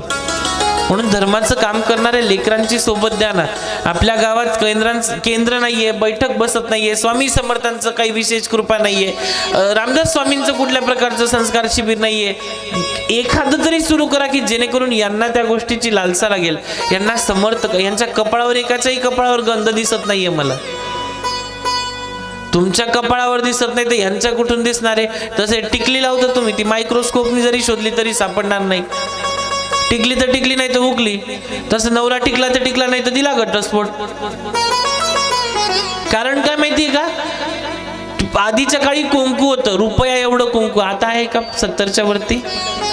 आहे एक माऊली बसलेली दिसते, बाकीच्यांच्या कपाळावर टिकली आहे. टिकली तर टिकली, नाही तर हुकली. आधीच्या काळी कुंकुवाची प्रथा होती आणि आज पण आहे. कुंकू रुपया एवढं होतं ना, तर मालकाचं आयुष्य 100 वर्षाच्या वरती होतं. आता परिस्थितीच राहिली नाही. काढली टिकली की चिपकवली बाथरूमच्या भिंतीला, काढली टिकली की चिपकवली त्या आरशाला, काढली टिकली की लावली त्या टॉयलेटच्या मध्ये दरवाजाला. तुम्ही लक्ष द्या, मी काय म्हणतोय ते, तुम्ही ही टिकली काढून, सौभाग्याचं लेणं काढून कुठेही चिपकवताय ना, लक्षात येतंय ना, हो की नाही? हा, तुम्ही ही टिकली काढून कुठेही चिपकवताय ना, म्हणून हा बिचारा दुसरीकडे जाऊन चिपकतोय. याचं खरं कारण हे माय माऊली पासून संस्कार सुरू होतात. एक बारूड होतं, खूप सुंदर बारूड होतं. टिकली वाल्या आल्या अन कुंकावाल्या गेल्या, टिकली वाल्या आल्या अन कुंकावाल्या गेल्या, या बाथरूमच्या भिंती साऱ्या सुवासिनी झाल्या, या बाथरूमच्या भिंती साऱ्या सुवासिनी झाल्या. परिस्थिती काय आलेली आहे? तुम्ही तुमचं सौभाग्याचं लेणं कुठेही जाऊन चिपकवताय, हा भाऊ बिचारा कुठेही जाऊन चिपकतोय, कुठेही तोंड मारतोय. याला कारण तुम्ही आहे. तुमचं सौभाग्याचं लेणं त्या बाथरूमच्या भिंतीला लावलं, ती सुवासिन दिसायला लागली आणि ही विधवा दिसायला लागली. याच्या मागे संस्कारांची देवाणघेवाण शक्तीपासून होते, पुरुषापासून नाही होत. वित्तरोग भयक्रोधाः मरणमया मामुपाश्रिताः. टिकली लावली म्हणून पश्चाताप करू नका, उद्या कुंकू लावून या. लक्षात आलं ना खरं कारण काय ते? विचार करू नका असं झालंय का खरंच. बाहेर खिचडी, घरात बिर्याणी, काहीतरी फॉल्ट आहे, कुछ तो गडबड आहे. दाल में काला है की पुरी दाली काली है.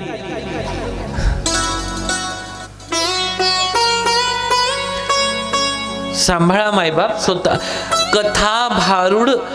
पहिले बघा काय झालं माहितीये का, जेव्हा अर्जुनाच्या समोर हे सगळे उभे राहिले ना, समोर एकदम स्वतःचा परिवार उभा आहे आणि अर्जुनाला असं वाटलं की मग मी माझ्याच परिवाराला कसं काय मारून टाकू, तेव्हा भगवान श्रीकृष्णांनी त्यांना गीतेचं ज्ञान दिलं, श्रीमद भगवद्गीतेचं. ती गीता समजत नव्हती आपल्यासारख्यांना, तुमच्या माझ्यासारख्यांना, म्हणून एक अवतार घेतला, छोटासा निरागस रूप सुंदर अवतार, तो म्हणजे ज्ञानोबारायांचा. आणि त्या श्रीमद भगवद्गीतेचा संपूर्ण उल्लेख ज्ञानेश्वरी सारख्या ग्रंथामध्ये केला, तरी समजत नाही आपल्याला. तुकाराम महाराजांची गाथा आहे, नामदेव महाराजांची कथा आहे, एकनाथ महाराजांचं मराठीमध्ये सरळ भाषेमध्ये भागवत आहे. आम्हाला समजतच नाही, आम्हाला फक्त हे डबडं समजते. हॅलो महाराज, कसे आहात तुम्ही, एवढंच. आणि दिवसभर पिक्चर आणि सिरियल पाहायचा. कस काय संस्कार लागतील, कस काय टिकेल नवरा. नंतर मायबापांच्या छातड्यावर बसून म्हणायचं की आमचा नवरा मेलाय, आम्ही तुमच्याकडे येतो राहिला. काही सहन होत नाही बरं का, इथे कोणी कोणाचं नाहीये. म्हणून रिकामे धंदे सोडा आणि हे मोबाईल, हे टीव्हीच्या चक्करमध्ये. मागे एक सिरियल निघाली होती, त्या सिरियल बद्दल बोललो तर त्याचा प्रोड्युसर तो हरामखोर, त्याचा फोन येतो, म्हणे आप हमारी सिरियल के बद्दल क्यों बात कर रहे, तुझ्याबद्दल बोलतो, ये इकडे. तो जितेंद्र कपूर आणि त्याची पोरगी एकता कपूर, हे दोघी हरामखोर यांनी पूर्ण सत्यानाश केलाय या हिंदू वैदिक सनातन धर्माचा. ती नागिन सिरियल काढते, तिचा बाप आणि तो पण नागच होता असं वाटतंय मागच्या जन्मामध्ये. पूर्ण सत्यानाश करून ठेवलाय बिलकुल हिंदू सनातन वैदिक धर्माच्या देवी देवतांचा. एक सिरियल काढली मागे अनुपमा नावाची. हे जे गेट टुगेदर बोललो ना मी आता थोड्या वेळापूर्वी, त्याचंच कारण आहे. ती 50 वर्षाची, तिचा पोरगा मुलाबाळांसारखा होतो, तेव्हा तो मागचा तिचा एक्स बॉयफ्रेंड येतो, बॉयफ्रेंड म्हणजे प्रेमी, आणि तो आल्यानंतर त्यांचं झांगाड पकाड ते प्रेम नवीन जागृत होतं आणि मग ती त्याच्यासोबत लग्न करून निघून जाते. मग ते तमाशे होतात आणि काय काय काय. थोडी लाज. आणि तुम्ही ते पाहता, तुमच्या गर्भातलं बाळ म्हणतं ढिंचक ढिंचक, मम्मी पाहते. तो बाहेर आल्यावर पण हेच करतो, एक घरवाली, एक बाहेरवाली, एक लाल, एक तिखट. मायबापांचा सत्यानाश. समजतंय ना रे मी काय बोलतोय, ते कळतंय ना, हो की नाही? तुमच्या घरात नाही ना असं? नहीं ना? एक बार प्यार से राधे राधे बोलना पड़ेगा. लेट्स दुसरीकडे गेलो आज मी. राधे राधे. गुरु रूपी एक मनुष्य आलेला आहे असं समजायचं. त्यांना तुम्ही भाऊ म्हणा, दादा म्हणा. त्यांना आग्रहाची विनंती करायची की आमच्या गावात सुद्धा एक केंद्र चालू करायचं. कुणाला सांगायचं?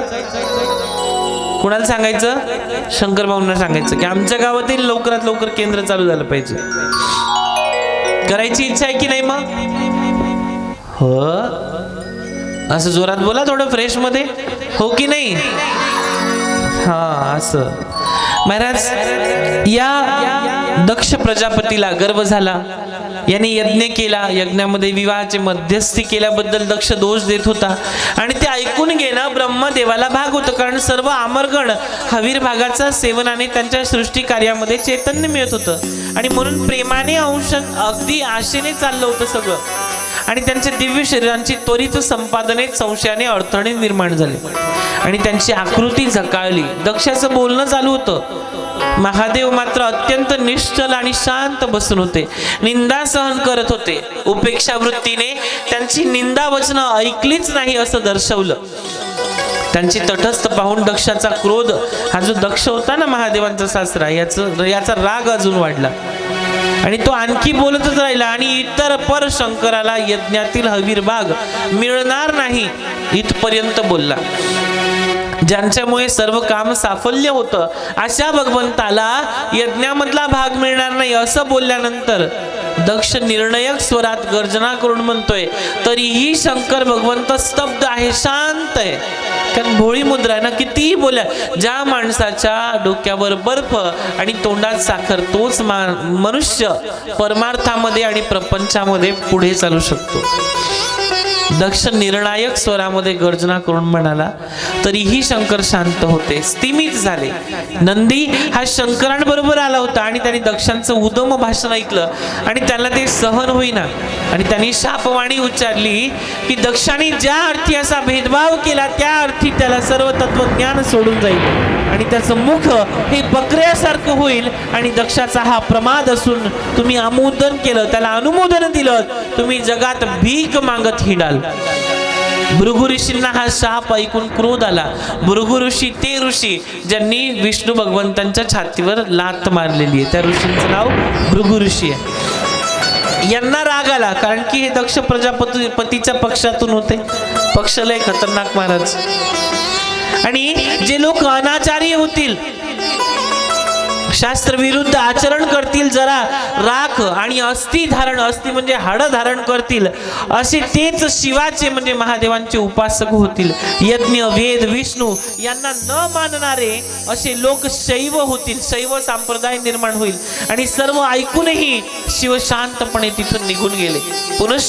पुन्हा याच्यानंतर दक्षाकडे कधीच जायचं नाही असा मनोमन त्यांनी निर्धार करून नंदीसह त्यांचे मुख जे गण होते ते घेतले आणि ते तिथून निघून गेले. हा झालेला प्रकाराने देवतांना विक्षम्य वाटलं आणि विक्षम्य म्हणजे राग आला, वाईट वाटलं की काहीतरी चुकलेलं आहे आणि शंकर याच्यात वितुष्ट झाले. दक्षाचा यज्ञ पुढे 1000 वर्ष चालला. इथं 100 वर्षाची गॅरंटी नाही. 70 में आली गुचकी गया पुचकी, फिर भी दन जोडो. प्रजापती त्या यज्ञाला उपस्थित होते आणि विदुरांनी विचारलं, मग सतीला यामुळे फार वाईट वाटलं असेल आणि मैत्रिय म्हणाले की तिला वाईट वाटलं हे खरं, पण पुढे काय झालं की दक्षाने आणखी यज्ञ केला आणि ब्रह्मदेवांनी त्याला प्रजापती म्हणून मोठा अधिकार दिला. जेव्हा जेव्हा स्टेप बाय स्टेप पोझिशन वाढत चालते ना, तेव्हा जास्त गर्व माणसामध्ये होत चालते महाराज. आणि या गर्वाचं कारण आहे, गर्वाचं घर नेहमी खालीच असतं, एवढं लक्षात ठेवा. श्रीमंती आहे, अरबो खरबोची नलनीलची प्रॉपर्टी आहे, पण त्या घरामध्ये जर संतोषच नाहीये, समाधान नाहीये, अशा घरामध्ये भगवंत सुद्धा येत नाही. आणि या ठिकाणी पुढे म्हणतात की प्रजापतीला त्या यज्ञाला उपस्थिती होती. विदुरांनी विचारलं, मग सतीला यामुळे फार वाईट वाटलं असेल ना? सती त्यांची पत्नी होती, दक्ष प्रजापतीची मुलगी होती. मैत्रिय म्हणाली तिला वाईट वाटलं हे खरं, पण पुढे काय झालं की दक्षाने आणखी एक यज्ञ केला. ब्रह्मदेवाने त्याला प्रजापती म्हणून अधिकार दिलेला आहे. त्या यज्ञाचं नाव आहे वजपेय बृहस्पती सव. असा तो यज्ञ केला, पण शंकरांना मात्र त्याने जागा दिली नाही. आणि त्यांनी गणांनाही मुळीच बोलवलेलं नाहीये त्या यज्ञामध्ये. सतीला त्या यज्ञ समारंभाची वार्ता बातमी कळाली, कारण की बातमी देणारे घरातले आग लावू असतात, बाहेरचे नाही. बाहेरच्यांना काही घेणं देणं नाहीये. तुझ्या घरामध्ये हे चालू आहे तुलाच माहित नाही? तुझ्या घरात हे चालू आहे तुलाच माहित नाही का? तुझी सासू अशी बोलते बरं बाहेर, तुझी ननंद त्याविषयी असं म्हणत होती. हे घरातले बाहेर सांगतात, बाहेरच्यांना घरात येऊन डोकवण्याची काही गरज नाही. कारण की तुमच्या घरातलं जेवढं तुम्हाला माहित नाहीये तेवढं तुमच्या शेजारच्याला माहितीये. कारण की तुमचा घर का बेदी लंका डाये, बिभीषणना बताए तो रावण काहे को मारा जाए. ही परिस्थिती आहे. घरातल्या मंथरेला ओळखायला शिका. घरामध्ये कोण बिभीषण आहे त्याला ओळखायला शिका. त्याचं नाव जरी बिभीषण झालं तरी त्याला घर का भेदीच म्हटल्या गेलेलं आहे, कारण की त्याने आपल्या भावाची हत्या केलेली आहे. घर का भेदी लंका ढाये. सतीला यज्ञ समारंभाची वार्ता कळाली, तिला न्यूज कळाली. तिचं मन माहेरी ओढ घेत होतं. कोणती अशी माय माऊली आहे की तिला माहेराची ओढ लागत नाही? ती 75-80 वर्षाची जरी झाली तरी तिला असं वाटतं की मी माहेरात जावं. तिच्या माहेरामध्ये तिचे मायबाप नसतात. तिथे फक्त तिचं भाऊ, ओसाड पडलेलं घर, तुटलेल्या खुर्च्या, बापाचा चष्मा, बापाचा फोटो, त्याच्यावर मळलेला हार, मायची एखादी जुनी पुराणी पडलेली लुगडं, साडी, काहीतरी असतं. पण तिला तरी माहेराची ओढ असते. तिला लेक म्हटल्या गेलेलं आहे. त्या लेकीनेच बापाला ओळखावं ही कथा आहे महाराज. कृष्णाने पण बापाला ओळखलं, त्याची पण ही कथा आहे. फार सुंदर आहे. आपल्या माहेरी आपल्या सर्व बहिणी जमल्या असतील, आपली सर्व माणसं आपल्याला भेटतील, म्हणून मला भेटून आईला कितीतरी आनंद होईल, वाटेल वडिलांना मला पाहताच बरं वाटेल. पण हिच्या बापाला गर्व झाला ही त्यांना काय माहिती. आपण जावं का? तिचं मन विचार करू लागलं. कैलासनाथ शंकरांजवळ तिने भीतीच्या माहेरी जाण्याची गोष्ट काढली. ती म्हणते, देवा जे झालं ते विसरून जाणं. पूर्वी झालेला अपमान लक्षात घेऊन शंकरांनी तिला जाण्यासाठी अनुज्ञा दिली नाही. शंकरांना माहित होतं की सतीचा मी त्याग तर केलेला आहे. सती मातेचा त्याग भगवंतांनी केला होता. त्याचं कारण होतं प्रभू श्री रामचंद्रांची परीक्षा माता सतीने सीता बनून घेतली होती आणि रामांच्या पुढे उभी होती. तेव्हा राम म्हटले की आई तुम्ही माझी परीक्षा घेताय, कशाला या लेकराचं मत पाहताय. आणि लक्ष्मण दादा मागून म्हटले की माझी वहिनी नसू शकते, कारण मर्यादा पुरुषोत्तम रामचंद्र जर मर्यादेमध्ये राहतात तर पतीच्या पुढे पत्नी कशी चालेल, नवऱ्याच्या पुढे बायको कशी चालू शकते. आता तर हिची जीभ चरचर चालते. नवरा बिचारा एका कोपऱ्यात आहे. कलियुगातली या गावात नाही चालत ना, चालते. नवरा कोपऱ्यात बसलेला आहे, हीच पुढे पुढे पुढे पुढे चालते. मर्यादा सांगितली गेली. लक्ष्मण दादा म्हणतायत माझ्या आयुष्यात मी माझ्या बहिणीला कधीच प्रभू श्रीरामांच्या, माझ्या बापाच्या पुढे मी कधी माझ्या आईला बघितलं नाही. तुम्ही कोण? तेव्हा सीता माता जे रूप धारण केलंय सती मातेने तिथून विलुप्त होतात. भगवान महादेवांजवळ जातात. ज्या सतीला आपल्या वाम भागावरती मांडीवरती बसवत होते अर्ध नटेश्वर भगवान, त्या सतीला आज समोर बसवलं आणि सांगितलं ज्यांची तू परीक्षा घेतली ते माझ्यासाठी माझं दैवत आहे, माझे वडील आहे, माझे गुरु आहेत. आणि गुरुच्या पत्नीचं रूप तू घेतलंयस, गुरुच्या पत्नीचं रूप तू घेतलंस म्हणजे तू माझी गुरुमाता झालीस. आपल्या पत्नीलाच आई म्हणून संबोधित केलं. आणि म्हणून सती मातेला ही दक्ष यज्ञाची कथा, ही घटना घडावी लागली, लीला करावी लागली भगवंताला. लीलावश भगवंताला हे सार सर्वस्व जाणून घ्यावं लागलं. स्वतःला संपवलंय हो देवांनी आपल्यासाठी. पण आपण देवाला ओळखू शकलो नाही. आम्हाला माहीतच नाही की देव काय. आम्हाला भगवान या शब्दाचा अर्थ नाही कळाला तर देव काय करणार. लक्षात घेऊन शंकरांनी तिला जाण्यासाठी सांगितलं तू जाऊ नको, तू कशी जरी असली तरी माझ्या जवळ थांब, पण तू तिथे गेलीस तर तू घरी परत येणार नाही सती.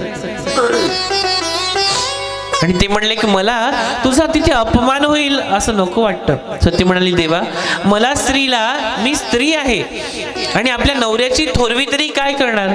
माझ्या माहेराची माणसं भेटावीत, आई वडिलांनी पाहावं, जे काय मानाचं पान मिळेल ते घ्यावं, यज्ञाचा सोहळा पाहावा असं मला वाटतं. आणि कोणत्या स्त्रीला माहेराची ओढ नसते हो. तिथे तर आमच्या नात्याच्या नसलेल्या स्त्रिया सुद्धा सुंदर सुंदर नटून थटून देव गंधर्व आदी पती सोबत आलेले आहेत. सुंदर सुंदर मेकअप केलेला आहे, त्यांनी शृंगार केलेला आहे. ते जात आहेत, ते पहा त्यांचे देखणी विमान सुंदर. जाऊ का देवा, मी जाऊ का त्यांच्याकडे? सांगा ना, आपणच मला घेऊन चला ना. श्री शंकर म्हणाले, प्रिये खरं सांगू का, ती तुला आपली माणसं वाटतात का ग? सती मातेला म्हणतायत, ज्या माहेरामध्ये तुझ्या पतीचा अपमान झालेला आहे, ती माणसं तुला आपली वाटतात का? आताची परिस्थिती तशी आहे म्हणून ही कथा कदाचित देवाने भगवंताने घडवून आणली. ज्या माहेरामध्ये आपल्या पतीचा अपमान होतोय, ते माहेर कधीच आपलं असू शकत नाही.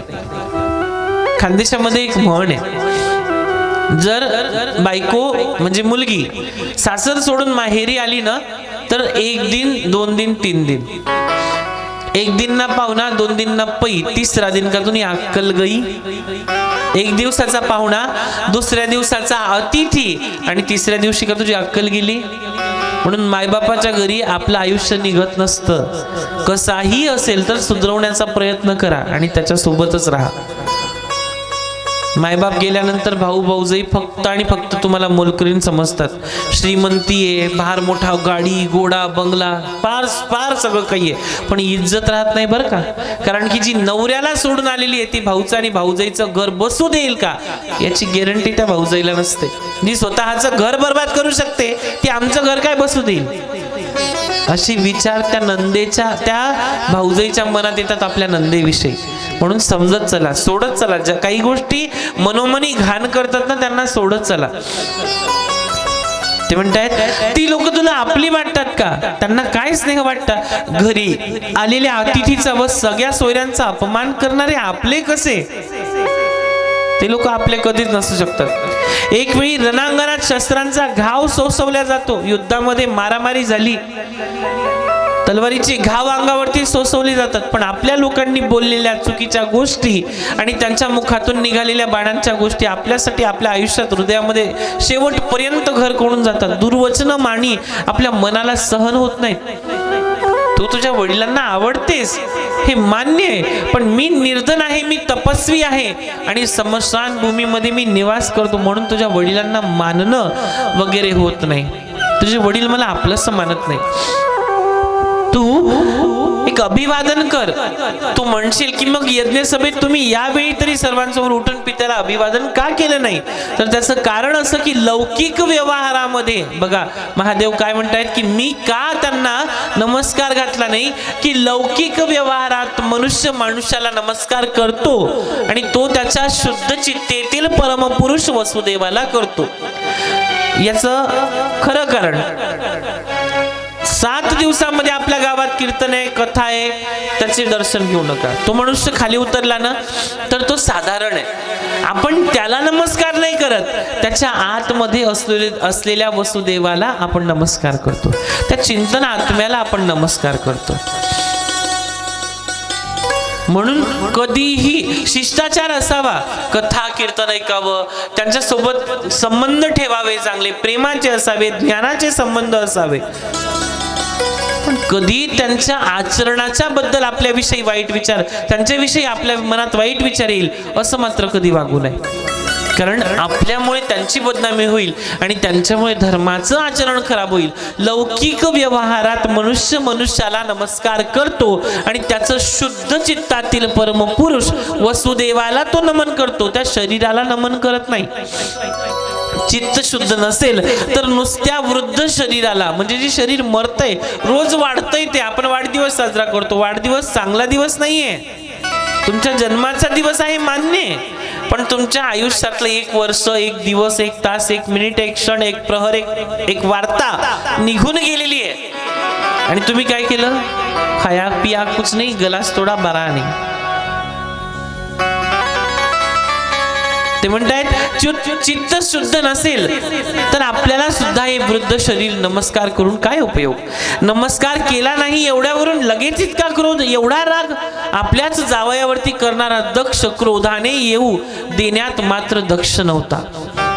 महादेव म्हणतायत यज्ञकर्त्यांनी मन शांत ठेवलं पाहिजे. आपल्या जावयावरती करणारा दक्ष क्रोध न येऊ देण्याचा मात्र त्याला दक्षता नव्हती. राग, त्याचं नाव जरी दक्ष असलं पण त्याने आपला राग मात्र दक्षतेने येऊ दिला. यज्ञकर्त्याने मन शांत ठेवलं पाहिजे. क्षणार्धात क्रोध येतो, त्याच्या हातातून हवीर भाग तर शुद्ध कसा मिळेल. म्हणून यज्ञ करताना विचार करून करा, यज्ञामध्ये आहुती टाकताना विचार करा.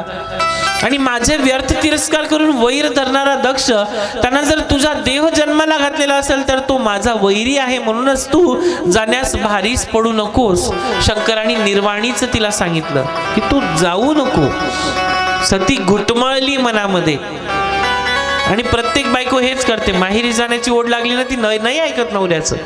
नवऱ्याला म्हणते तू मागच्या घरात जाई, मी बॅग भरते पैते. शंकर मौन झाले, पण शेवटी माहेरची ओढ प्रबळ ठरली, ताकदवर ठरली आणि सती स्वतः पतीच्या आज्ञेशिवाय दक्षाकडे निघाली. नवऱ्याचं ऐकलं नाही म्हणून तिच्यासोबत ही घटना घडली. तिला जाताना पाहून शंकरांचं मन खिन्न झालं की आपल्या पत्नीने आपलं ऐकलं नाही. नंदीगण, यक्ष, पार्षद, सर्व सखे, मित्र वरून सगळ्यांना पाठवलं आई सती सोबत. नंदीवर आरूढ होऊन वर श्वेत छत्र धारण केला आणि सती सर्व अनुचरांसह म्हणजे तिच्या सेवकांसह त्या यज्ञाच्या स्थानी गेली, आपल्या वडिलांच्या घरी गेली. तिथे अमाप जनसमुदाय होता आणि देव ऋषी महर्षी होते. उच्च स्वर्ग होता, घोषामध्ये वेद घोष चालला होता. आपापल्या कामामध्ये सर्व गर्क होते आणि जागोजागी मातीच्या लाकडांच्या, सुवर्णाच्या, लोखंडाची यज्ञ कर्माची पात्र ठेवलेली होती. यज्ञ सामग्री नीट ठेवली जात होती. गंभीरपणाला उत्साहपणाची जोडी मिळत होती. आणि यज्ञ मंडपातून सतीच्या बहिणी व तिची आई मनुकन्या प्रसूती माता या तिच्याजवळ धावत आल्या आणि तिच्याजवळ येऊन त्यांनी तिची विचारपूस केली. तिला भूषण, वस्त्र, मौल्यवान वस्तू, सुगंधी पदार्थ दिली. पण ते सगळं वैभव सतीने घेतलं नाही आणि पूर्वी आपल्या पतीचा अपमान झाला होता हे तिच्या लक्षात आलं. स्मृती तिला होती. यज्ञाच्या शंकर भगवंतांना आवाहन, हवीर भाग ठेवलेला नाही हेही तिने पाहिलं. तिने आता तिच्या डोळ्यांनी पाहिलंय की शंकरांना या यज्ञामध्ये स्थान नाहीये. आणि दक्षाने सतीला पाहिलं आणि त्याची पायाची आग मस्तकाला पेटली. त्याला पुन्हा शंकरांची, महादेवांची निंदा करण्याची इच्छा जागृत झाली. आपल्या जावयाबद्दल तो वाईट बोलू लागला आणि त्याचे शब्द वेडे वाकड्या वर्णांनी शिवनिंदेकडे वळाले. शंकरांचे गण दक्ष विरुद्ध युद्ध करण्यास सुटले पण सतीने त्यांना थांबवलं. पतिनिंदा ऐकून सती स्वतः मात्र संतप्त झाली. कर्मकांड आणि प्रवृत्त मार्ग यांचा गर्व दक्षाला झालेला दिसतच. सतीने आपल्या वडिलांना उद्देशून म्हटलं, बाबा थोडा बेस केला. बाबा कशाला उगीच माझ्या नातांची निंदा करता हो. ते सर्व श्रेष्ठ आहेत आणि त्यांचे कुणाशी वैर नाहीये, कुणाशी दुश्मनी नाहीये. दुसऱ्यांचा दोष पाहणारे साधू नसतात. साधू तर हा गुण पाहत असतो. शिव म्हणजे आत्मा आहे बाबा. आणि तुम्ही जर शरीररूपी शव आहात, मुर्दे आहात, तर हाच शिव म्हणजे तुमचा आत्मा म्हणून अव्यक्त आहे. आपल्या वडिलांना समजवू लागली. या जगामध्ये एकमेव अशी व्यक्ती आहे बाप की ज्याला फक्त लेक समजवू शकते, बाकी या जगात त्याला कुणी समजवू शकत नाही. ती लेकच त्याला समजवू शकते. आणि आपण नवरात्रोत्सव साजरा करतो. नवरात्रामध्ये दुसऱ्याच्या घरातली पोरगी आपल्या घरात आणतो कुमारी कन्या पूजायसाठी. आणि आपल्या घरात जर गर्भामध्ये लेक पाळत असेल, लेक वाढत असेल तर तिची हत्या करतो गर्भपात करून, किरटिंग करतो, अबॉर्शन करतो.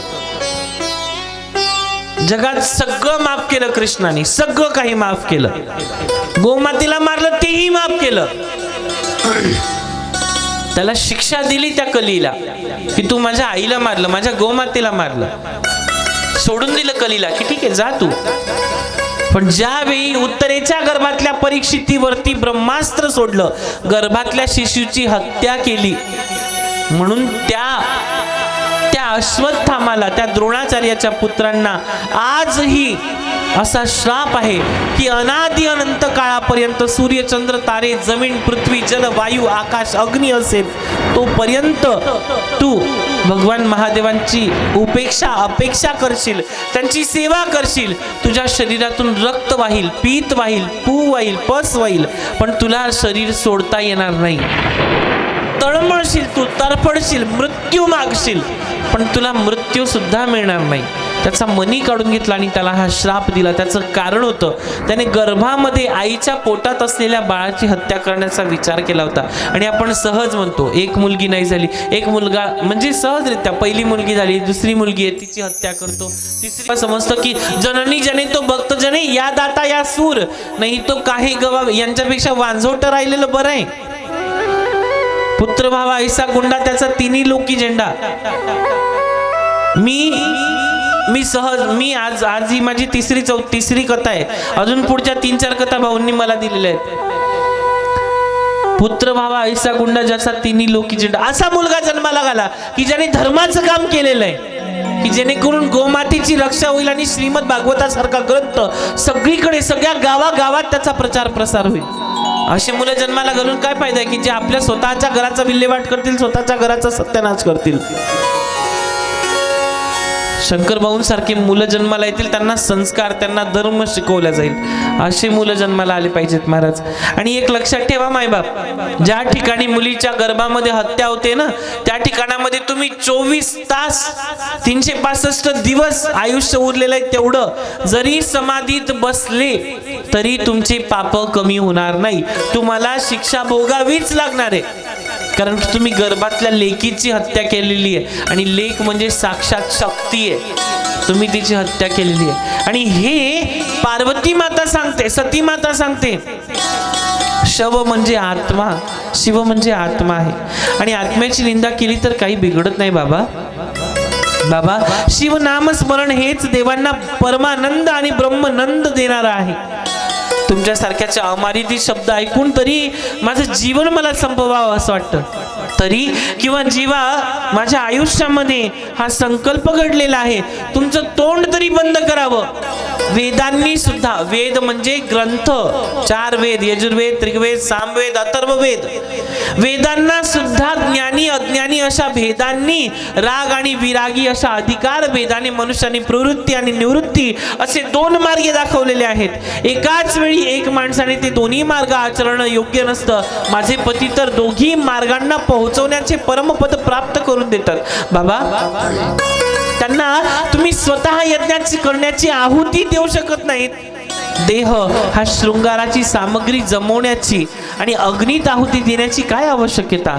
आमचं ऐश्वर्य आज आहे आणि उद्या नाही. जगाची मालकीण म्हणते सती आई, माता सती म्हणते शंकरांची पत्नी, आमचं ऐश्वर्य, माझं ऐश्वर्य आज आहे उद्या राहणार नाही. पण असल्या क्षणिक सुखासाठी मी तुमचं बोलणं माझ्या पतींसाठी ऐकून घेऊ हे आज होऊ देणार नाही. ते अव्यक्त आहे आणि महापुरुषांनीच त्याची महती करणार. कर्मठांना काय करणार. तुम्ही मला जन्म दिलात, हा माझा देह निर्माण होण्यासाठी तुम्हीच कारण झालात. मी हा देहच ठेवत नाही. हे सिंह गर्जना केली आणि पती निंदापेक्षा ऐकण्यापेक्षा देहाचा त्याग केलेला बरं असं म्हणत सतीची मुद्रा दैदिप्यमान दिसू लागली. संतापाने तिने सर्वत्र पाहिलं आणि आपत्य वर्गातील सर्व जनांकडे, दक्षाकडे एक तेजस्वी नजर मारली. नेत्रातून ठिणग्या पडतील, आग पडतील अशी सुंदर ती दृष्टी दिसू लागली होती. आणि त्या परिस्थितीमध्ये त्या यज्ञ मंडपातच ती उत्तर मुखाकडे करून बसलेली आहे. सिद्ध आसन घातलंय आई भगवती सती मातेने. आपले डोळे मिटले आणि कैलासनाथांचं ती स्मरण करू लागली आहे. आपल्या शरीरातील योगाच्या अग्नीने आपोआप निज तेजातून दहन केलंय. शरीराला आग लागलेली पाहता पाहता अग्नीच्या जवळात तिचा विलक्षण सुंदर देह भस्मसात झालेला आहे. सगळीकडे हाहाकार माजलेला आहे. सर्व त्रैलोक्यामध्ये त्या शरीराची आग आता त्या भस्मसात करू लागली आहे, स्तब्ध झालेले आहे. आणि सर्व देवतांमध्ये हाहाकार उडालेला आहे. आकाश, अंतरिक्ष, भूमी सर्वत्र हल्लाखोळ झालाय. आणि सर्वजण आता हाय खाऊ लागले की भगवंताची पत्नी तिने स्वतःच शरीराची आता राख रांगोळी करून घेतलेली आहे. दक्षाच्या कठोरपणाची निंदा करू लागले आणि त्याला दृष्ट म्हणू लागले. अरे सतीच्या बलिदानाने सर्वजण क्षुब्ध झालेले. या अशा परिस्थितीमध्ये पुढे मोठा अनर्थ होणार असं सर्वांना कळलेलं आहे. सर्वीकडे हल्लाखोळ माजलेला आहे. अत्यंत खवळलेल्या शंकरांचे गण सशस्त्र घेऊन दक्षाकडे मारण्यासाठी धावले. पण भृगु ऋषींनी यज्ञात मंत्रासहित आहुत्या दिल्या आणि त्या यज्ञातून त्रुभु नावाचे सहस्रावधी शस्त्र वीर हे पराक्रमी देव निर्माण केले. आणि त्या देवांनी तेजमय अस्त्र फेकली आणि शंकरांचे गुह्य प्रथम यक्ष आदी सर्व गण पिटाळून लावले. त्यांना घरी हाकलून दिलं. दक्षाचे इथे प्राण वाचले आणि दक्ष यज्ञात दक्षाच्याच कन्येला आपलाच देहाची अशा पद्धतीने आहुती द्यावी लागली. मरावं लागलं तिला. सती आई भगवतीचं शरीर सुटलंय. ती निपचित्त पडलेली, तिच्या शरीराची राख झालेली, रांगोळी झालेली आहे. विदुर ऋषी म्हणतायत, मैत्रिय पुढे काय सांगू लागले? आतुरता वाटली की कशा प्रकारे, मग पुढे आईचं काय झालं? पण विदुर स्तब्ध झाले आणि सतीच्या आत्मनिष्ठ देह त्यागाने ते प्रभावित झाले होते. आणि जेव्हा भानावर आले तेव्हा मैत्रिय त्याला म्हणतायत की विदुरा, अरे नारदांनी सतीच्या बलिदानाचं वृत्त त्वरेने जाऊन शंकरांना सांगितलं आणि महादेव शिवशंभू त्र्यंबक शिवस्वरूप यांचा घात झालेला आहे. सती ही दक्षाकडे गेली पण तिथे आपली निंदा, आपल्या पतीची निंदा झाली म्हणून तिला वाईट वाटलं आणि तिला ते सहन झालं नाही. योगायोगाने तिने देह दहन करून टाकलेला आहे. तिने स्वतःचं शरीर भस्मविभूत करून टाकलेलं आहे.